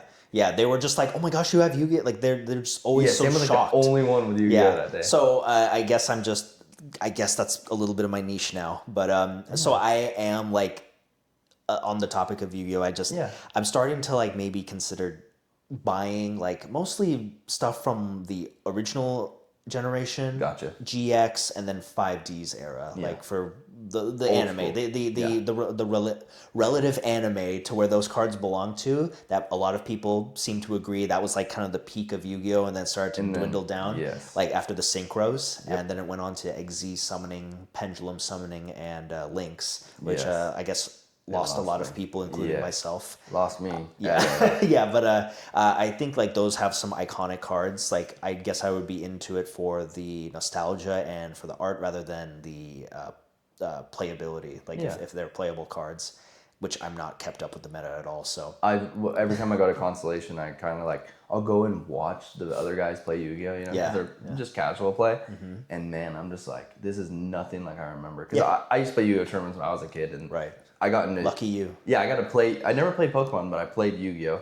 only because my dad would drop me off, and it only lasted for about a year until The card shop closed down like most do back in the day. Yeah. And then finally, when I got back into Pokemon again, I never got out, but when I started buying packs again, I'd buy packs of Yu-Gi-Oh! Because I wanted to, I'm older now, I can afford it. And I'm like, I could afford a good deck and play again. I was starting to get good and just can't understand the cards. Yeah. I don't know. It's overwhelming. Compared to back in the day. Even when I'm younger, I could even understand them. But now I'm an adult and I'm just like, what? Dude, back in the day, that's where like it was anyone's game. Because even though like, and I know this because I when I got back into Yu-Gi-Oh, I tried teaching my little brother and even my wife. Like she learned how to play the basics of Yu-Gi-Oh, and my little brother and I were playing. It's his first time playing, and I'm like, I'll go easy on him, but I'm still winning, and I'm like about to win, but then he plays something that completely shifts the tide of the game, and he ends up winning. Oh wow! And I was so humbled that day. Yeah, just like I don't know, I'm not as good as I thought. Yeah, I am not the grandmaster, and it was just a different flow of how you play. It's you can play and it'll last for 20 to 30 minutes as opposed to it's so much 5 fun. minutes. Yeah, it was a lot more just fun back then. One tap or whatever. They did reintroduce the Genesis format, which if you're not familiar with what that is, it's essentially a point system on how you build your deck. So you're given 100 points, and every single card in Yu-Gi-Oh! Has a point value from 0 to 99. So that helps with customizing a deck better. So you can have like 40 cards that are just point at a 0 point value, and that's your deck. You can play it. But if you had like 39 cards and one card that was 99 points of value, then that is your deck. You can do that. So it's made it a little bit more versatile, and hopefully it'll bring some people back to where they can like play their old decks as long as it qualifies within that 100 point value. They can go back to playing. Yeah, that's something they introduced last fall. Oh, nice. And I think it was a good idea. I don't know if it'll gain traction after all these years, but it's a good idea. Hopefully, because and the overframe artwork, their version of full arts or illustration rares, Yu-Gi-Oh is coming out with that this year. My thoughts on that are optimistic. I'd like to say that I hope it pumps like a collector's mindset into it now that they have desirable art as opposed to just their standard vanilla cards. And reprinting to reprint the same design. Yeah, that is what I believe to be part of Yu-Gi-Oh's downfall is too many reprints of the same card where it declines in value, like the original card declines in value because of reprints. Short story. I know you probably never heard this card. It's called Baron de Fleur. It's a synchro card. If I saw the picture of it, I would know it. So backstory on that, again, that was back when I was getting into Yu-Gi-Oh! That card was valued at like $40 because it was so good. Its effect was really good, right? I bought it on my birthday like years ago. And 2 weeks later, it tanked to $1 because there was a set that came out that reprinted it. Yeah. And they don't just reprint they reprint the good ones too. Yeah, to Oblivion, the Dark Magician, the Blue Eyes White Dragon, Dark Magician Girl, Cyber Dragon, they just keep reprinting and reprinting. Which I also understand from a competitive standpoint. It makes it easier for people to actually buy cards to make a deck. But what I think Yu-Gi-Oh could have benefited from in terms of their TCG is to adopt Pokemon's rotation standards where takes them out and brings them in. Yeah, exactly. Every year they have a rotation. You know what I mean? Yeah, like they have a rotation every year to where a block of cards are just removed from tournament legal play. Oh, gotcha. So yeah, it makes it to where like new players like myself, we got in at a point where we could understand everything and not feel overwhelmed with like, well, there was a card back in 2005 that no, it's just things in the last 2 years are in rotation, and every year they take out the one that was in this previous block of cards that you could play. That helps so much when it comes to, again, bringing in new players, keeping things lively and competitive without overwhelming people like Yu-Gi-Oh does. Yeah, nice. Yeah, so mainly the question is, do you think it'll save Yu-Gi-Oh?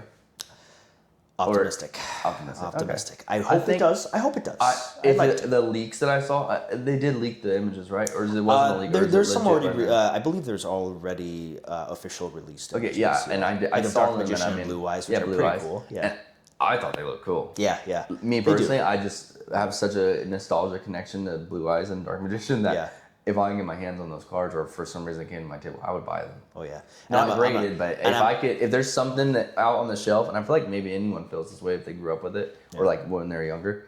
If you see that in the shelf at Target and you were there for Pokemon, would you pick it up? I would. I mean, if Yu-Gi-Oh is the one thing on the shelf and it's there, the new stuff, I'm buying it. I don't care. And then I'll start that new surge. Okay, maybe I should not sell Yu-Gi-Oh right now, just to wait until that. Wait and see what happens. Yeah, just to see if it goes parabolic like One Piece. It could. No, but I mean, I feel like you should probably get it if it's still in the shelves. Yeah. Because oh gosh. I mean, but you're a real Yu-Gi-Oh fan. I'm a real Yu-Gi-Oh fan. So I mean, you could get it before, like, let's say it does boom. Yeah. Once it booms, you're not gonna have that chance. Like, I feel like it's like for Riftbound and all that stuff. Like, these people got into it right away. Even One Piece, like, it was on the shelf. We'd probably go to the store for Pokemon all the time, and then never Pokemon there, but every other TCG's there. And then we just were like, nah. Even I'd see Yu-Gi-Oh still to this day, but I'm like, I don't know these new packs and stuff. So I'd buy one every once in a while. But I mean, there was 20, 50 packs still there. But now I feel like if this reprint makes Yu-Gi-Oh popular, like One Piece just did. Yeah. We might not ever get that chance to see him on the shelf. Yeah, that's going to be one of those, like, I was there when it happened. Yeah. Yeah. The inevitable clean out of all the Yu-Gi-Oh products. Every TCG. Yeah. Whatever you think of, what is it called? Lorcana.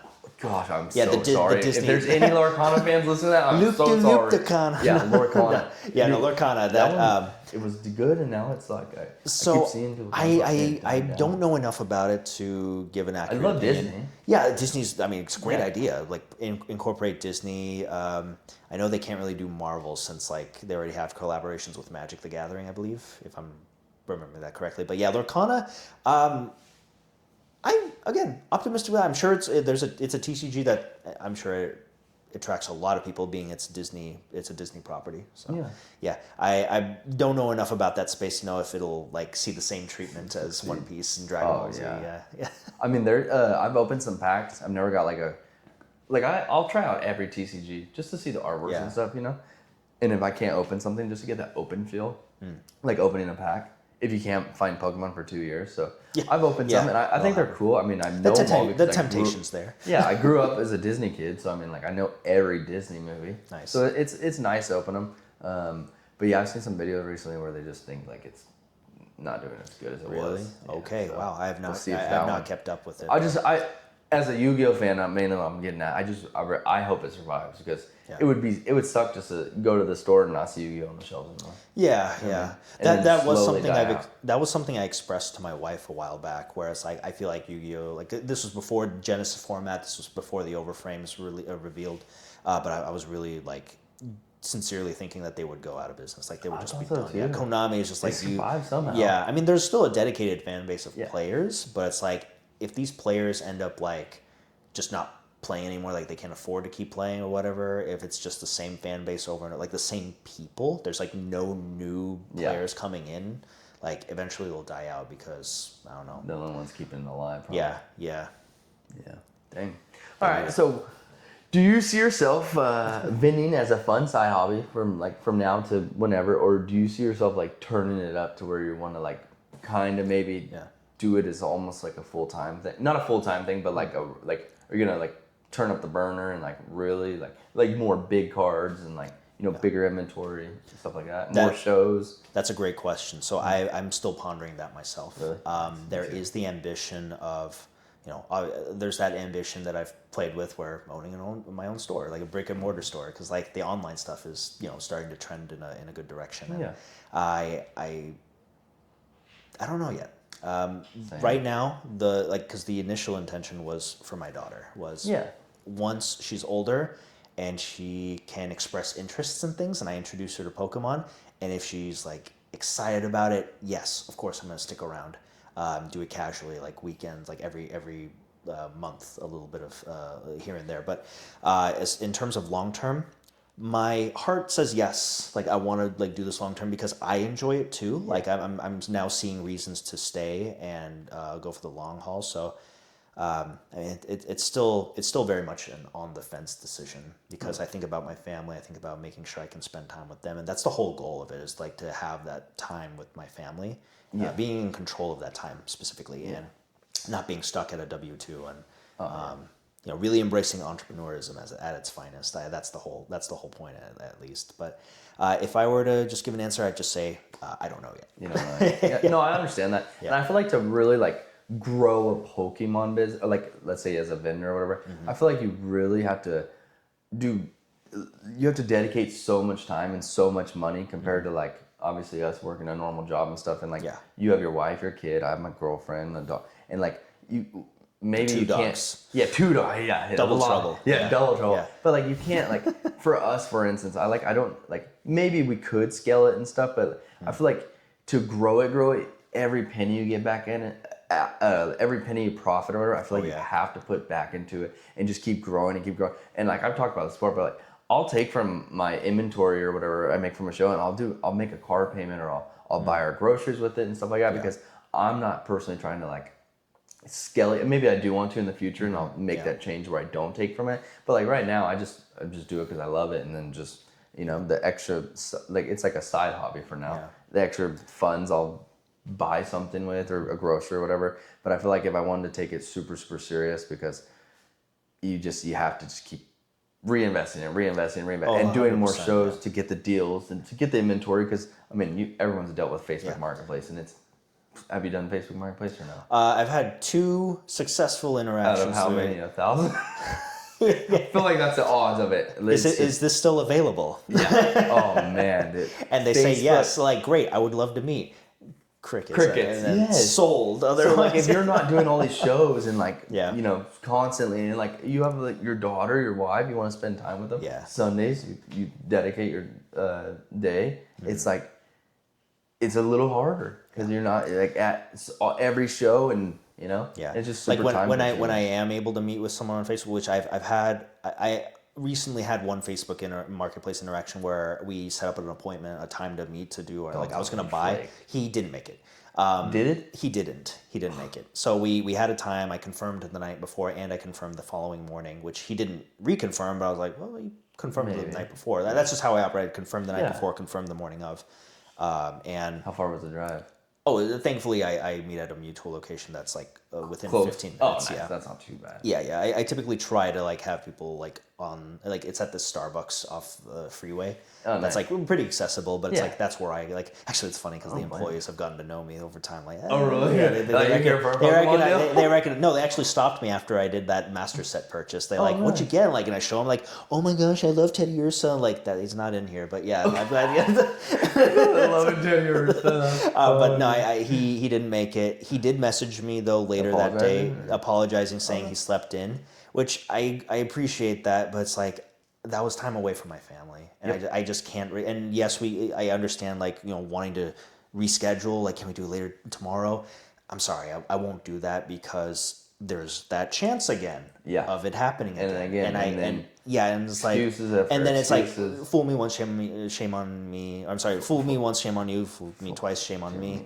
Kind of mindset I have, but like I don't wait more than 10 minutes for a meeting. Like if you're late 10 minutes and you don't give me any reason, I'm out of there. Yeah, I don't blame you. So like that's what I did. He apologized, and I responded. I said like I appreciate that. However, I'm just no longer interested with doing this transaction anymore. I'm sure you'll find someone to buy it. That's try to end it amicably and let them know like, hey, I get it. It happens, but I can't invest more time into what ifs right now. Like Facebook is a lot of what ifs. It is, yeah, and a lot of non-responsive messages, a lot of wasted time. Yeah, a lot of. I'll get a headache going through Facebook trying to find a good, because that's how I did it before I ever got into vending.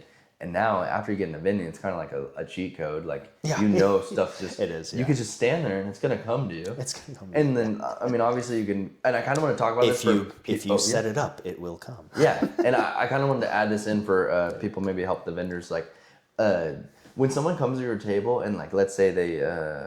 You buy 70% and trade at 80? Yeah, but that's typically what I buy it as... cash for 70, trade for 80. However, I have been trying to do like I try to go. I can go sometimes as low as 50%, depending of like small the car. Yeah, if it's like small stuff that won't move for months. It's just in the binder saying like I'm gonna buy it at a lower price. Like and same with like when I do the bulk stuff for a TCG player. I've seen you do the bulk.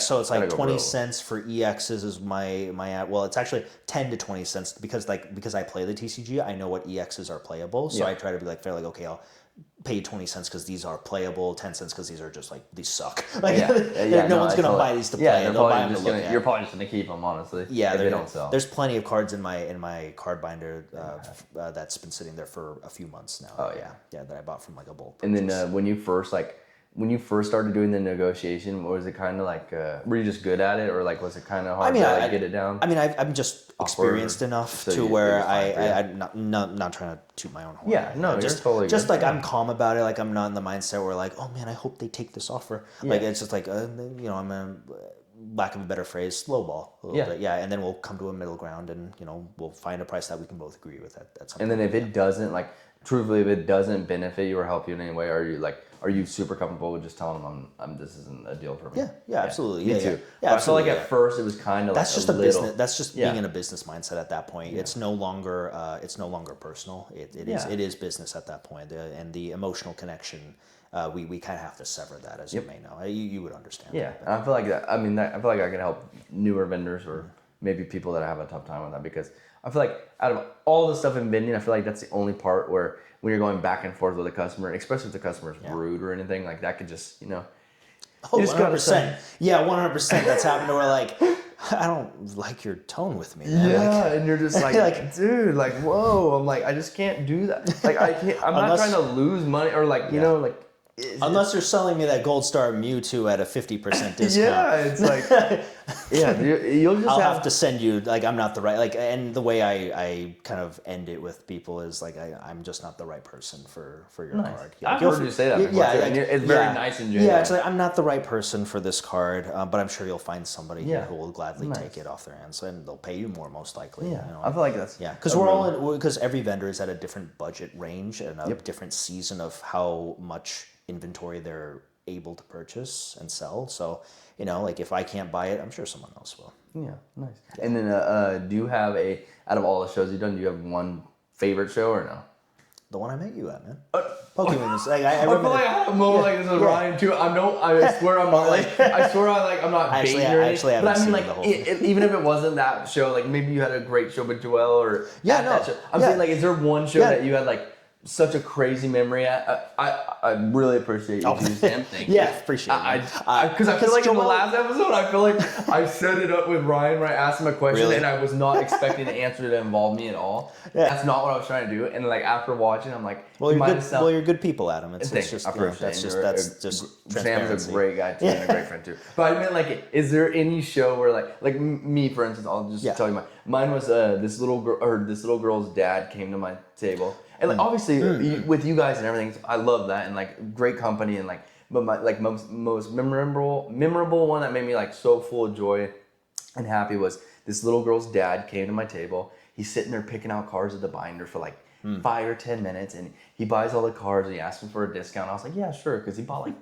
10, 15 cards. Yeah, and he's like holding them kind of like not bent, whatever, but like I could tell that he's like they're going to someone, his daughter or something. You know what I mean?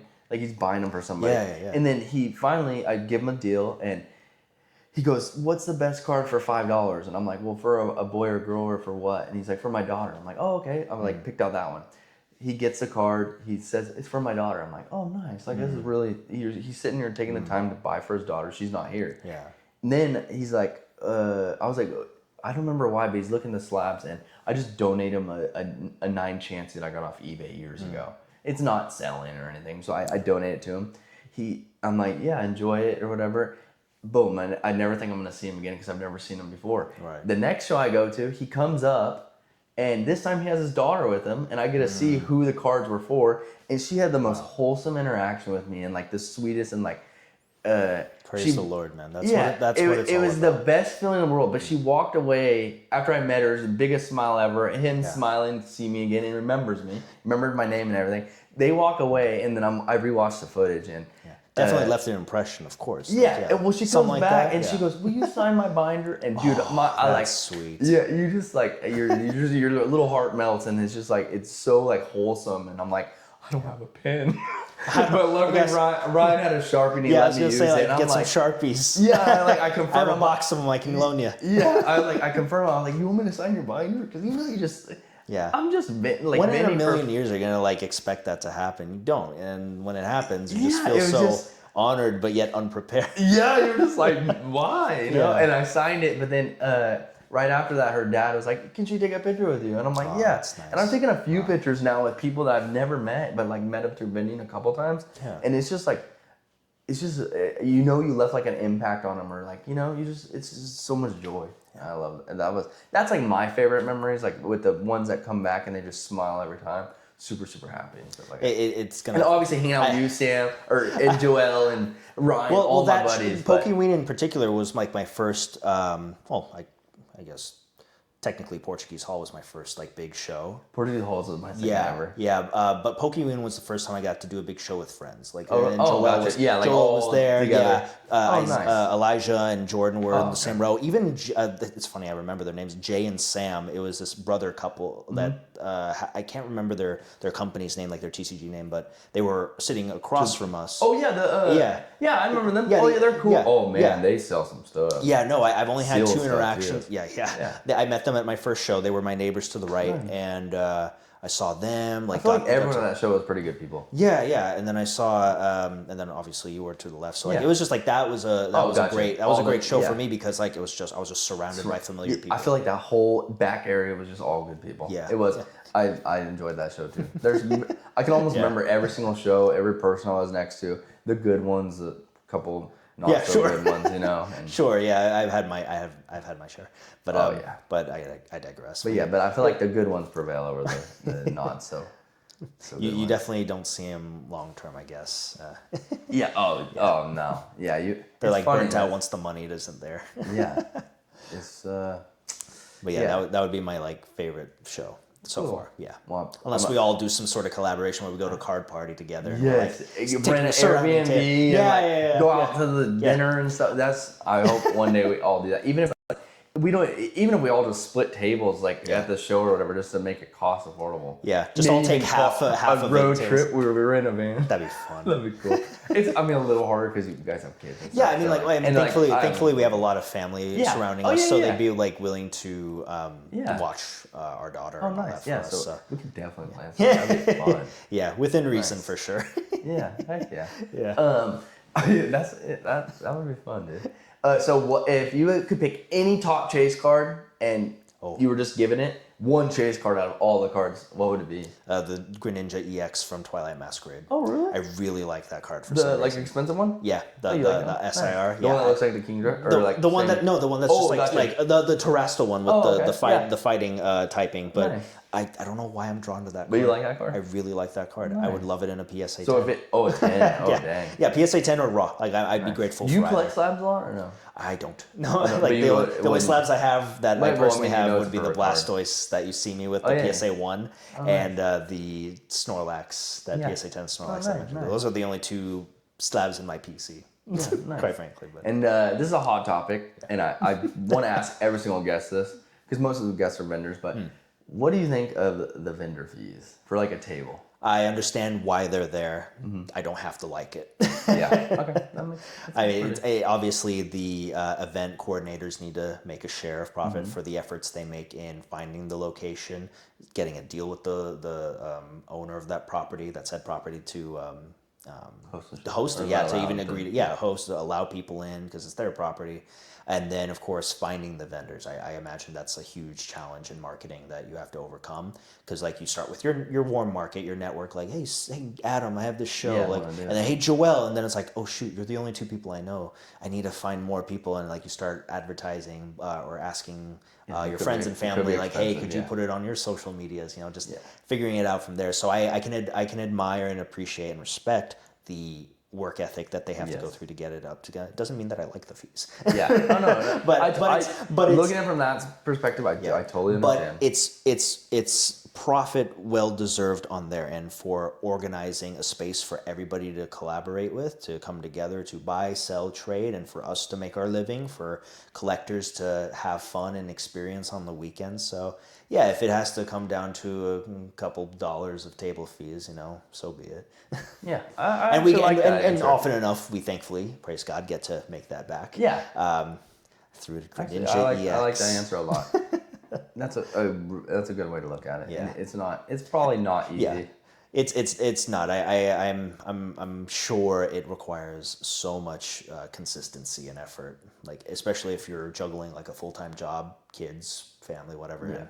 Yeah. And, everybody has their cross to bear and hurdles. So whatever it may be, we're just being thankful and grateful for it. Yeah, and It's being well allowed to be there, or being able to be there. Yeah, exactly. And that there's even events going on. Like without the host organizers, there would be no events. It would be the perspective I would share if the tables were turned. If I was the one coordinating events like that, yeah, I'd want people to like feel like I'm giving them fair prices on table fees. That's just where I would stand on nice. that. I like that answer. That's actually really a good answer. And we got two more, but so I'll take it down. Yeah, just a little bit about TCG that's going on right now. So with Mega Ascended Heroes, what do you think about the set? So I am happy they brought Megas back. Like I was a big fan of X and yeah. I love Mega Subtile. I nicknamed him Christmas Tree because it was giant like. What do you think tree. of all the new Megas that they came out with? Oh, they're great. Yeah. There's a ton of good ones. I love Mega Scolipede. Mega Dragonite had to grow on me, but I ended up liking it. Yeah, I like that card now too. At first I was like, nah. Yeah, I was like, what? But I saw the card in person. Ryan got it in his table and it's a very nice card. Yeah. What else? I do like it. I feel like once you see it in person, you're like, all right, this is a cool card. Yeah, if they make Pokemon. If they make a Mega Goldango, I would just hope it looks like a bank vault or something. Not a string cheese. Not string cheese. No. A Mega. It's like at the wrapper. No, I don't need sharp cheddar. Like, right. Or what's that? Pepperidge Farm. No. I'm sorry. Wrong brand. I don't need Kraft. I don't need Kraft to sponsor the Mega. Right. But in terms of the set, I mean, it's got a lot of. Let's see. I'm trying to recount what art was in there. There's a lot of Ascended with like Ascended Gengar, Heroes. Dragon. That's right. Yeah, so Gengar's hot take for me. I love Gengar. I'm not really a big fan of that art. Like I don't know why you don't like it? I'm not. Really, I think it's like a. It just didn't. It didn't grab me. Not in the way that the VMAX one did. The one where he's just like inhaling. Yeah. A village, which is kind of morbid. But that one is cool, but I feel like that one gave me more of a. What is it? Pokemon Sword and Shield, the Dynamax. I feel like that one gave me the more Dynamax like vibe, and like I wasn't a big fan of the Dynamax, so I'm a big fan of Mega. Yeah. So I like the Mega one a lot more. I do like the Dynamax one. Don't get me wrong. I like Gengar's Mega. It's just the way it looks there. Where it's just it has like that side view, and it's nice. It's nice. It's not a chase for me. That's what I'll say. But I know it's a chase for others. I mean, the market speaks for itself. I want it back. Well, when I get one, I'll sell it to you. It's expensive right now. I think it's going for a little over 900 right now. Just like I think yesterday was at 1100. So yeah, we'll expect to see some drops there. That's more tonight on Gengar related. Honestly though, I'd rather have the Gengar from the Chinese Gym Pack 3 though. And it's like that's a nice one. Yeah, where he's just like there's a little Pokédoll in the corner. I love the Sabrina's Gengar artwork. I don't know why that you mean the one with the like the field? Yeah, so I believe it's the Japanese one that has like the foil pattern of a graveyard in the background, where the English one, he's just standing in the corner, which is great. That's a nice one. That one is cool. I like the other Sabrina's Gengar where he's it's like the only one where he's like black or like not black. Yeah. He's got like the really like dark contrast body. Yeah, that's I just love the artwork. It looks like a dark Gengar. You know, like dark Pokemon obviously, but like it looks like a dark Gengar to me. Like he looks a little mean and like intimidating. In the TCG, he's a dark type for most of it. Like very seldom his EX would be a psychic type. Yeah. Because they don't have like ghost, TCG. Yeah. Oh, nice. Yeah. Oh yeah, I didn't realize that. Yeah. So with the TCG, it's stick to the basics. It is. There's 8 different energy types with the exclusion. One, right? Or no? Yeah, a metal. Yeah, they call it metal. Metal. With the exclusion of dragon and normal or colorless, they call it. There's 8 different energy types being grass, water, fire, lightning, fighting. I already said lightning. Psychic, dark, metal. Yeah, those are cool. Yeah. It's hard to like they don't call steel. They call it metal in the trading card game, which is like, so it's like if you have Archelodon, it's a metal type. Metal. Yeah. It's hard to jumble in your brain. I still call it steel. Like it's I'm sure everyone does. You can't make me conform to your verbs. Right. You want me to be steel or metal? Yeah. Did you like the first Mega Evolution set that came out, like the Lucario, Venusaur? So it wasn't a standout one for me, honestly. I liked. do you call it? I liked that. I liked the Bulbasaur to Mega Venusaur evolutionary line. The artwork? Yeah, how it like that's all pretty cool. strings together. That one's cool. Why am I forgetting all the different cards in there? I'm just trying to remember. the fairy. Oh no, from no, that's turning together. Oh my goodness. No, I'm thinking back to Ascended Heroes again. I'm just trying to think of like I'm thinking Gengar, about. So I I have perfect order in my head right now. So I'm thinking about the Mega Zygarde. I was gonna ask about. I didn't know if you saw it yet. Already because it's. Yeah, I read Poke Beach every now and then. Oh, nice. Yeah, I see it every day too. Yeah. Some people don't like me. I do like not seeing it. But it's almost impossible in my algorithm now to not see it. Right. So, I love just not knowing what any of the cards were. Yeah. And just seeing just taking it all in. Yeah. And like when you open a pack, you never have seen any of that. That's how I used to love to do it. But now having a Pokemon Instagram, I can't do that. Like it's I have to. I wouldn't be able to ever. Yeah, I would never be able to scroll or anything. Yeah. Every single person's posting. Yeah, something. it's just presently at this particular moment, I'm not remembering them. Like yeah. it's like I had it. Dragonite. There's a Weavile. Weavile looks sick. I don't know if you saw it. Really? Yeah, it's my sister pulled it too. Lucky. Galarian Obstagoon is in there. Yeah, I like it. I used Galarian Obstagoon in my Sword and Shield playthrough. Nice. Like it's the fact that they made Pokemon, like they made a Gene Simmons Pokemon was just hilarious to me. Have you seen the shiny version of it? It's purple. And, it's like the American. Yeah, it's the cool. American flag kind of color contrast. Yeah, was that supposed to? There's Zekroms in it. And Zekrom, yep. That card's pretty cool. Yeah, that's the promo and the ETB. Promo for the ETB. Yeah, which it's free. It's great that it's funny how they use Ascended Heroes as their opportunity to throw an End Zekrom where End's Reshiram was in Journey together, and it's like, oh, we got a cool. We got your standard set and then the specialty set. Yeah, and then there's a I did get open 3 packs. I went to after my show. I went to Card Quest. It's like a local shop, and it cost me $50 for one of those little sticker bundles. Man, yeah. And I mean, I already asked for it, and I was already at the cash register before I realized the price, and I was like, for 3 packs, and this is the first day it comes out or second day it came out, but they had them, and I mean, a little expensive, and I brought it home and I ripped it open. Yeah. I got the Gaslit promo. Oh, you pulled it? No, nice. Those stickers are a real chase too. Yeah, I want that for my Hydro Flask. Yeah, you can actually have it. No, I can't. I don't do anything with stickers. If I remember, I'll pass them out. Fine, you drive a hard bargain. I'll let you. I have the Venusaur one in the closet. I put in there too. If you want that one. Yeah, for sure. Yeah, didn't get no hits, but it's fun. I love ripping a new pack at least right at the beginning. Just if I'm able, I like to pay MSRP, not. Yeah. But I really was like, I had a bad show day, and I'm like, you know what? I want to open something. And I didn't buy nothing at because I had to drive an hour home or whatever. So I was like, let me just stop by the card shop. I'll support them. And they need it too, like to survive. So I'm like, didn't grab the best pack, but it happened. It was fun though. Let's see what I'm waiting. I'm gonna be waiting for because the blessing of being able to work in front of a computer all day is I get the Discord notification about Pokemon Center's queue being open or live, and I was like, okay, open tab, there we go, and I was able to get 2 of the PC Pokemon Center ETBs. Oh wow! And 8 Ascended Heroes? And 8 booster bundles. Yeah. 8? Yeah, 8. Yeah. Wow.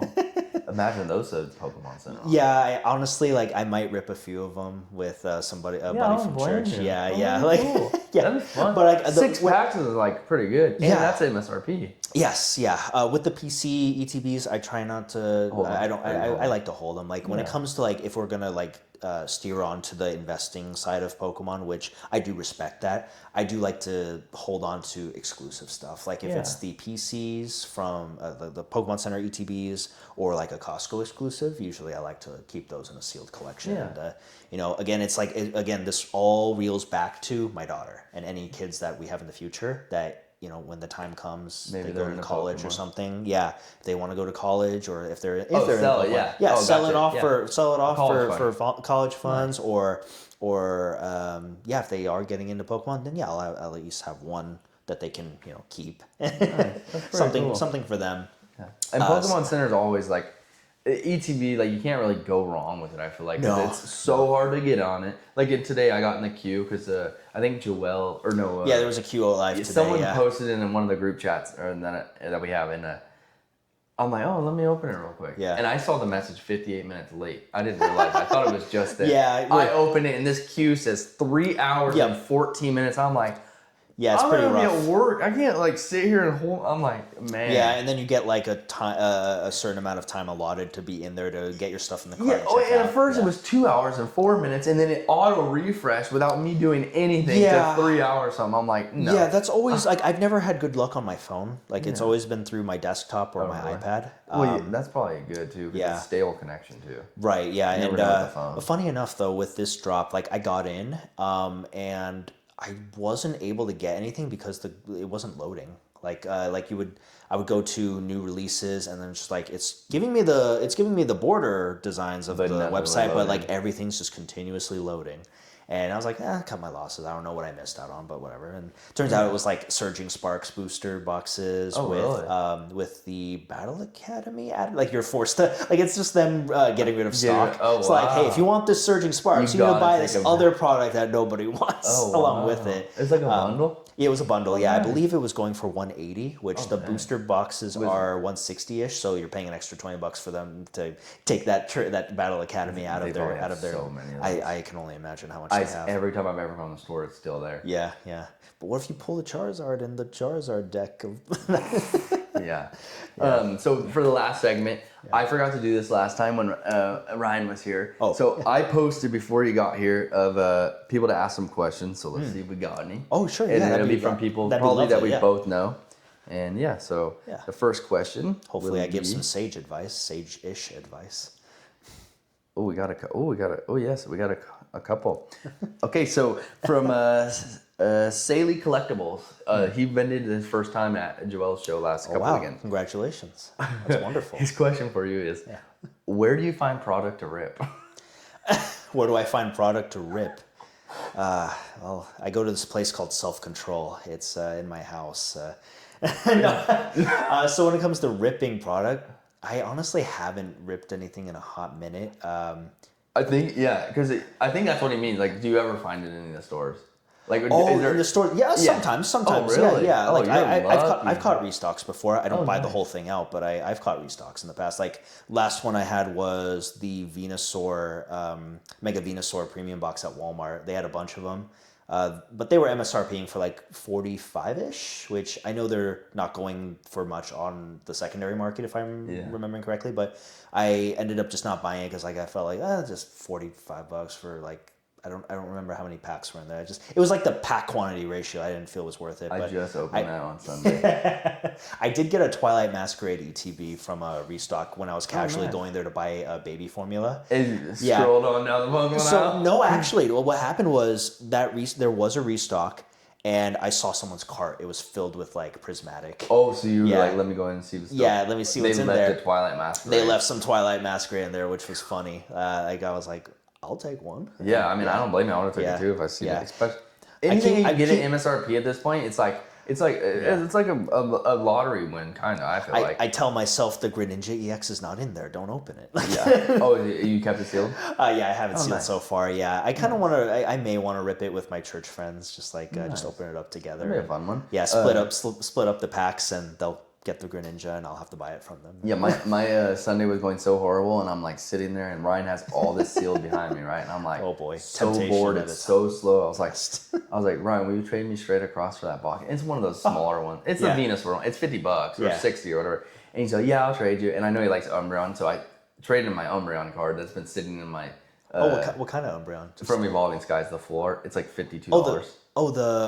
The full The full art, where Excuse it's like me, yeah, green yeah. background or whatever. Yeah, It's yeah. from Evolving Skies. It's a nice one. He likes Umbreon, so I was like, I'll trade you that one. Nice. If it's straight across, he's like, all right, I'll do it. I shouldn't have done it. Did you at least pull the sticker Ghastly?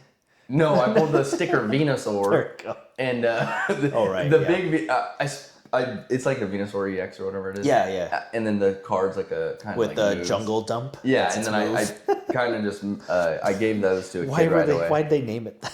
Yeah, Why they I give know, it- right? Jungle Jungle dump, yeah. Venusaur takes a jungle dump on. Yeah. Venusaur, jungle dump. I on can't phrase it Blastoise. any other way. That's Wow, just. I didn't even read that. Yeah, Wow. yeah. But It's a good move. And I didn't good pull ability. nothing. Oh gosh. Yeah, that made the day even greater. I will mourn for your pulls. Yeah. Oh, and then Joel, his question. He said, "What's We your can favorite?" skip that one. But we already answered it. What's your favorite memory of vending so far? You were part of that, definitely. Yeah, you were a part of that, buddy. Yeah. My friend Samuel Stottenberg, he comes to a bunch of. Oh, his name's Sam too. He comes to a bunch of shows. He says, No way. Vintage or modern Ooh, for your preference that you like preference. Goodness. to collect, maybe. Well, I'll always have a heart for vintage. There's so much vintage. I still want to collect like vintage and master set vintage. Like that's the only one I would want to master set is vintage stuff, not the modern. Modern's beautiful. They did a really fantastic job with art nowadays. Like these artists they are so gifted. Like they are so blessed. And I mean, it definitely got me back into like wanting to collect. So it's rough. That's a rough one. Versus. I guess I'd have to say modern, just because that. I mean, modern's responsible for getting me back in, so I have to give them. Yeah. Like vintage is like in back of my head, like say vintage. It's the easiest response. Mine's right here saying vintage. Yeah, but the fact that modern has opened up the gates of possibilities with the different artworks of the same Pokemon, that's something to look forward to. Nice. Like there's certain artworks of Pokemon that you may not like, but then there'll be some that are really precious, and you'll want to collect those. And I'm trying to think about a good example. Squirtle from 151. I'm not a big fan of that one. Not a big fan of that. The one where he's on the beach. The ocean? On the beach. Yeah. I'm not a fan of that one. Realistic to me, like AI. Yeah, it's too much. Yeah. But the one from Stellar Crown, I love it. When it's just spitting water out in that little pool with the Pidgeys, which the Pidgeys are in each starter's artwork, which is funny. The Charmander and the Bulbasaur. But it's stuff like that. So modern has definitely opened up the realm of possibilities on what a Pokemon can look like and how it can be illustrated, and people will have their favorite art of Squirtle and favorite art of Charmander, so it's, I like that. So I think from that perspective I'd have to say modern, because they've done something quite unique. Yeah, I like that. Yeah. Me vintage just because I love vintage. Yeah, it's literally what I grew up with. Vintage is awesome. I still looked at it like once a month for since I was a kid, like my binder or whatever. Yeah, I want a master set of Gym Challenge. Oh, like I love that Blaine's Charizard. Yeah. That's a Blaine. I love it more than the base set one, if that's a hot take. Base set one is great. I love it, but there's something about Blaine's Charizard. Pretty good take. Yeah, it's iconic. It's a gym leader's Pokemon that he didn't have it in the game. He didn't have it in the games. Yeah, no, but it's like like Erica didn't have a Dratini. Yeah, or Dragonair, whichever one it was. Dratini. In the thing, is there Erica's Dragonite? I don't think there was. No, I don't think so. Yeah, but that'd be insane. Or Dragonair. Yeah, I have the Dragonair in my binder at home. Maybe they brought Erica back for Ascended Heroes. I like that. Erica's Mega Dragonite. I don't know. That'd be cool. All right, the next one is from Pokeballers. Shout out to Ruby. Yeah, she's vending her first show on the 22nd. The 22nd, which and then she's gonna be at the one we're doing too. Nice. I can't go to the 22nd because that's my 2-year wedding anniversary. Nice. That's my me and my girlfriend. We can't go either. We'll be in Napa for her birthday and Valentine's Day. Nice. Yeah. No, I would go, but I was trying to hey, for our wedding anniversary, can we just stop by the card show? No, that's immediate. No. Do you know where you're going, or just to dinner or something? We're gonna go trip. Yeah, a little trip, but we haven't decided yet. I'm not the best planner with things like this, but yeah, we're gonna do something. It's definitely not gonna be going to a card show though. Oh yeah. Well, I mean, you don't have to. No, and I wanted to have fun. I wanted to be a memorable anniversary, of course. Nice. But, and Pokeballers' question was, what is your vendor goal for 2026? Ooh, great question. 2026. I believe, first thing that comes to mind is like an inventory goal, like having inventory value presently. It'd be great to have $100,000 worth of inventory by the end of the year if it can be scaled to that degree. But can I say just having a Zion case? Yeah, I feel like that's super realistic. It's a tiny milestone, but that leads up to something else. Yeah, absolutely. That was my goal for a little bit. Yeah, just to get that one. All right, let me think seriously about this. Yeah. Probably doesn't help with the dogs in the background. No, it's all good. No, I think a feasible goal would be at least $10,000 worth of product inventory presently on hand to sell. Because like on my I calculate everything through my TCG player thing, and it's presently at like 1900 for my singles inventory and about 800 for my binder inventory. I have not quantified the bulk. That's astronomical. Yeah, I feel like it's that's just impossible. not even like Yeah. like I have to hire somebody. It would be to do almost that a for waste, me. not a waste of time, but it just you're not. Yeah, you'll know the It's value time. of It's it, time but that could be spent elsewhere. doing something. Yeah. Even listing it could be spent listing it Yeah. instead of just finding out the value of Yeah, it. but thankfully, like going through that grind of just listing it, like, and now you're just waiting for orders to come in, which God has been blessing me so much every day with orders, dude. Oh, I didn't get to tell you this. I had so that Team Rockets master set that I bought a while back. It had a first edition Team Rocket Snorlax in there, right? It's like it's a non-hollow. It's just of Snorlax laying down. Yeah. So market for it goes like $89, $90, right? Dang. So I brought it to shows. I would bring it to shows. It wasn't selling.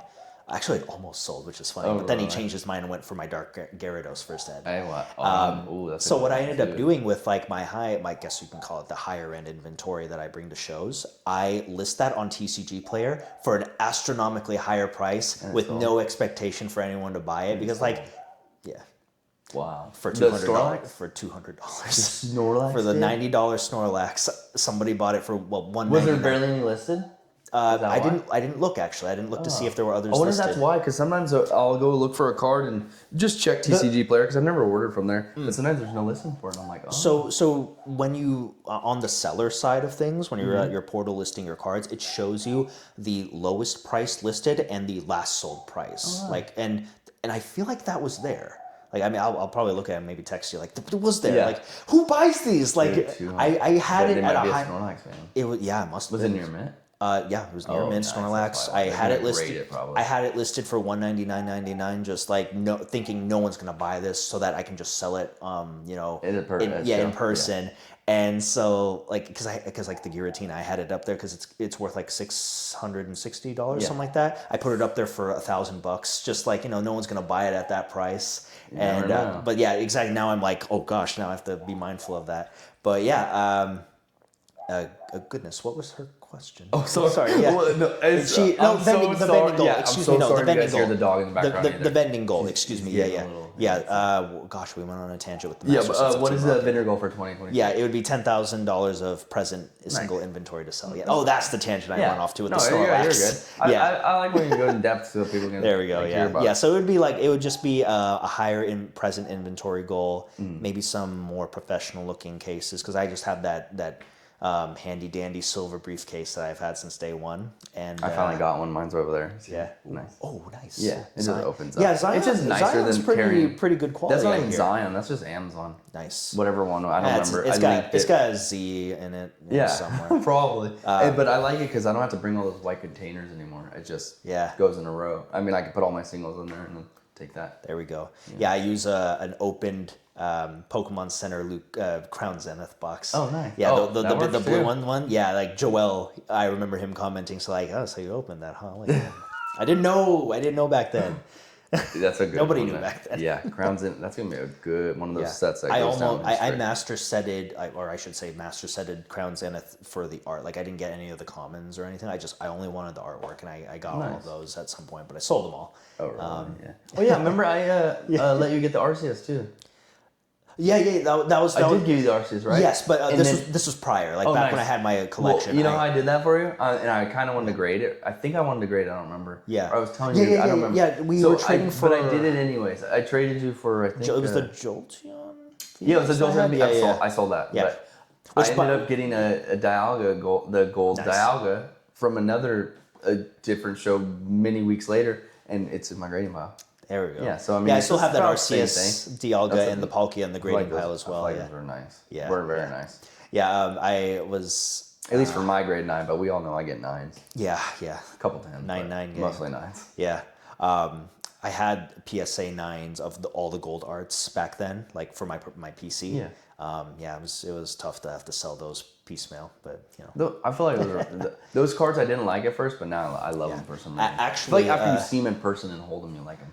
Yeah, exactly. Even the Giratina, I finally got it in, and I'm like, man, I Here's a story I'll tell you about the Giratina that I got rid of from my personal collection back before I vended. So I was selling everything off Facebook Marketplace, right, best I could. This guy wanted to buy my gold. It was the gold Palkia. So I met him at a Starbucks nearby where I used to work. We did our trade off, awesome. And then he contacts me again. He sees that I had the Giratina. It was a PSA 9. I was asking for, what was that at the time? It was like 270-ish, something like that at the time. Oh, yeah, high. Yeah. And he was telling me like, yeah, I'm trying to get it for my little niece. She really loves Crown Zenith cards. Like, so I'm just trying to be a good uncle and get her all these cards. Like, she was like 5 years old. Her name is Akira. And the guy's name is Jay, which I'll tell you why I know them and all that. But what happened was he was hemorrhaging money, with trying to buy that card for her. And I'm trying to remember the specific time of events. So we were talking through Facebook Market, like, yeah, it's okay. Like, I mean, if you need more time to wait for your paycheck, he was trying to get paid. Yeah, he was trying to get paid and then give me the money later. So I told him, like, hey, why don't you just take it now and we'll do some sort of payment. Like, you can pay me back the next month, like if she really wants it right now. So I'm like, okay, perfect. And so we meet together and because I just trusted the guy. He gets the card and he leaves. He then messages me back saying, like, I don't feel good about this. Like, I don't want to take it from you when I don't have the money yet. Like, I'd like to bring it back. And here's the thing, though, Adam. I intended on giving that to him for free. Oh, really? Because what I wanted to do was when he got his paycheck, I wanted him to use that money to, like, go and spend some time with his niece that he cares about so much. Because, like, it's like there's some weird family dynamics to where the niece isn't, well taken care of or well attended. Yeah. So that just kind of hit me, coming from a similar background. But we'll go into that another day. Yeah. But essentially, he comes back. He wants to give me back the Giratina, saying like, I'll just have the money for you later. It's like, yeah, Jay, I was never gonna take your money, man. That's kind of guy. Sam is very genuine, kind-hearted. I reach out to him every now and then just to see how he's doing. He hasn't reached back out, but really? It's all good though. Like, is it Facebook Messenger or no? No. I had his phone number. Oh, like we really? exchanged phone numbers. Like I prayed for him and everything that his family was going through at that time. Which this was back in February of last year. So hopefully things have turned in his favor and for his niece too. But I think about them a lot. I do text them every now and then, just saying like, "Hey, you came up to my mind. I just wanted to, God bless you. I hope you're doing well." No, it's still no response.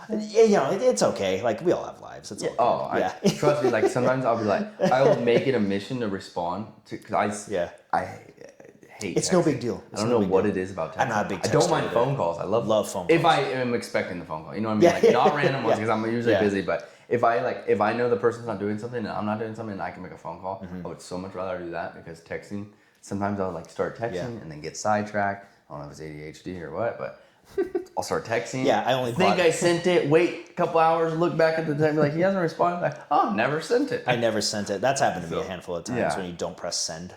It's like I'll text you when we're at a show and then like boom. Yeah. Swamp the next 8 hours, then drive home for an hour and then unload. You know what I mean? Like it's a lot. Yeah. So. My Yeah. goodness. I try to text you back as much as I can. Oh, no, dude, don't sweat it. No. But you can always call. There's always something going on. Like, I mean, with me and my business partner, we got our own thing going on. So it's like, when we're locked into something, a task or meeting with people, we're locked into it. It's no big deal. Like everybody has. I don't expect people to reply. You gotta be locked in to survive. Yeah, if you expect people to reply at a moment's notice, gotta kind of re-examine yourself a bit. It ain't gonna, a little bit of re-examination. Yeah, that's for everybody. Yeah. Other than obviously my girl, I always reply right away. I have to. It's in our marriage contract. Literally, yeah. And then my goal for 2026 is probably just I'm trying to do less shows. Like my whole actual goal for 2026 was do less shows and kind of like be more picky and choosy of the shows I do because I feel like I was going to so many Sacramento ones. We were going gung-ho on those for I did 30 in a row. Yeah. And took off one weekend. Nice. But I loved it so much. But then I realized like sometimes work would be a little bit harder some days and then the stickering, I would get behind on stickering and not re-sticker like the $5 and $100 cards and stuff. But my goal was to spend me and my girlfriend, we have opposite schedules, so we kind of don't see each other as much. So like you said, spend more time with her and then do less shows because so many shows in Sacramento. Yeah, it's nice when people come up and I get deals and stuff, but I'm paying the vendor fees every single weekend twice, or like Saturday and Sunday, doing both days. And then most people have seen my stuff. So unless I got new inventory the day before or the weekend before, they have no reason to really, other than to come say hi and like talk. Like there's really no, you know what I mean? And that's me when I have to break the news to my Yu-Gi-Oh clients. Yeah, I don't have anything. You're new, like nothing new. Yeah, I feel like that's even harder to get inventory for. But it's just, you know, so that's why I also went to San Jose and like went to Fairfield, never again. But I want to go different ones, and I kind of want to like not do so many small ones and save up for a bigger one. Yeah, it's not even save up, but it's like maybe save my inventory for a big one, or even a month and maybe take a little break and then come to the Sacramento one with new stuff, and people are like, "Oh wow, he has completely new stuff." Yeah, and maybe just try Facebook and Instagram deals. I'm glad you touched on that, because that was kind of my thought process with just having like 1 to 2 shows max a month. Yeah. And yes, being picky. Like I think I want to be more selective on the shows I take now, just because you and I, we were just kind of going gung ho on everything, and just really we were stumbling forward. Okay, we're about to wrap it up. Oh no. Okay. Yeah, no, you're good. We have 10%. We'll be good. There we go. But goodness gracious. Sorry, guys. When it came to the shows, I want to be a little bit more selective, especially because I want to spend more time with Quality family. time. Yeah, I need to have more quality time with my family, with the Lord, with, I just need to make sure the balance.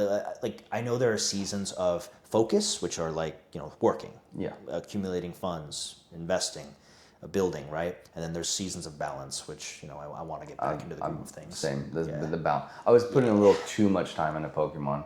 I mean, obviously you're gung ho and you're like, oh, I want to do this. I mean, we're fans of it too, so it's like and it makes never, it even better. It's not like you're working, right? It doesn't feel like work. And then when you really look It's at it from exciting. the outside view, it's like, wow, you're putting in a lot of hours in this, but we don't feel. I mean, maybe we understand it, but we don't, because you're enjoying it so much. Yeah. Like, literally, I could look at Pokemon cards I could do it for 8 hours a day easily, like if it was a show or whatever. And Right.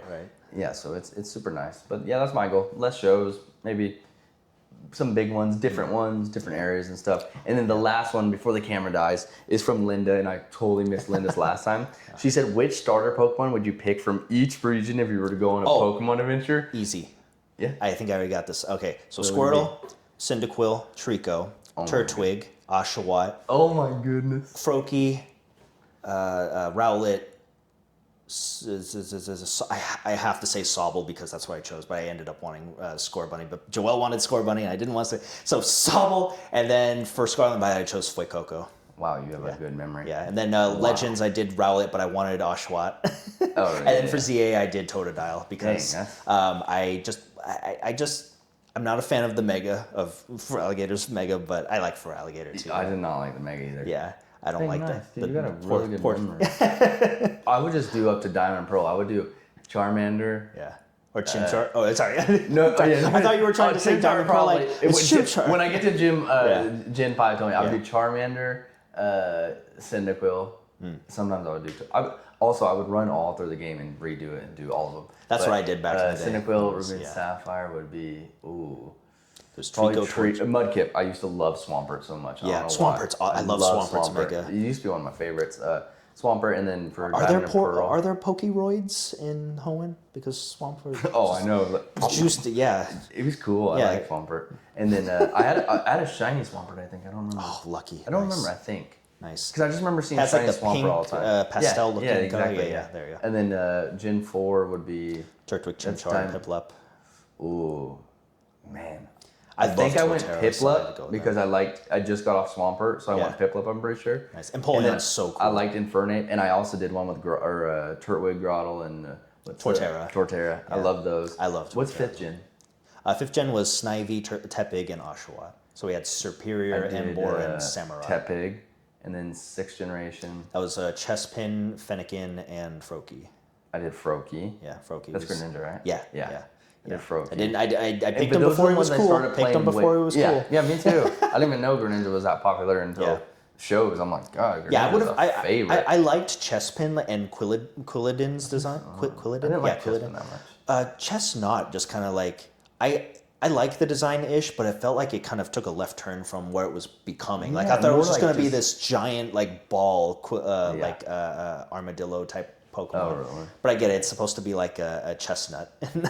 But yeah, it kind of went on a left field. Yeah, But that it's makes still, sense. it's kind of neat. It's kind of neat. But yeah. But then for Gen 7, there was Rowlet, Litten, and Rowlet. Poplio. There, yeah. Rally, yeah. I mean, Decidueye was so Actually, no, cool. I did Poplio, I think. Did Poplio? I did, Really? yeah. I don't yeah, know because anyone who took Poplio.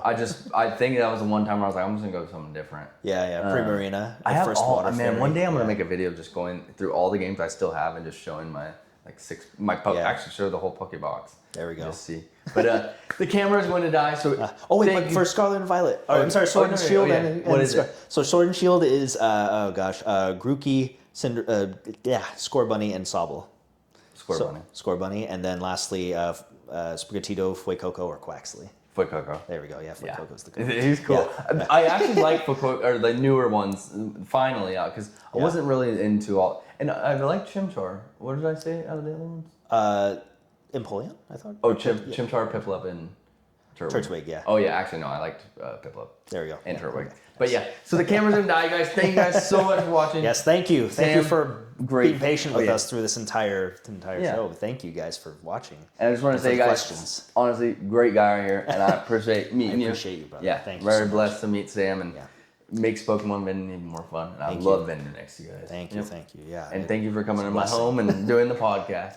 And that is episode 2. And where can they find you if they want to follow you? Oh gosh, so he's just gonna make his Instagram Pocketguystrading, all one word, no apostrophe in that Nice. one because Instagram doesn't allow for I know. punctuation. I never understood that. Yeah. So it looks like it's just like it's guys in the sense that there's many of them, but it's just me. I know. I'm like, It's just me. But I get it. Yeah, you know? Pocketguystrading is where you can find me. And then do you do any YouTube or anything else? Just Instagram? Well, I've considered it in the past, but for now it's just the Instagram right now. And, but more to come. We'll yeah, see. maybe Whatever even God Zoom blesses me interviews with. too. Yeah. Oh, the Zoom interviews. Yes. Are you gonna pay for it though? Or are we gonna do the free stuff? No. I will pay for it. No, Make it super like, nice. You can do like what, 40 minutes of free? Oh no, free time, something like that. we just went for I think 3 hours. Yeah, there we So go. this is definitely gonna probably be the longest one ever. Wow, that's but so I could sit at the show with Sam for 8 hours and just talk about Pokemon. Yeah. Like nothing. Time Just- flies. On the Saturday show we did, it was like, there's like 30 minutes left. I'm like, Yeah. already? I feel like it just started. Oh yeah, Like, that. that's the only thing that sucks about shows. Like you look forward That's to the them all cool. month, That's the and great. then That's the double-edged sword. It goes by so fast. so quick. So you just gotta enjoy it while It's you're so doing fun, it, and then maybe hang out. Yeah. Yep. Exactly. Well, thank you, Sam. Appreciate you coming. Thank you guys go follow him. Thank you. And we'll see you guys in the next one. Take care. God bless you guys. Yep. Bye.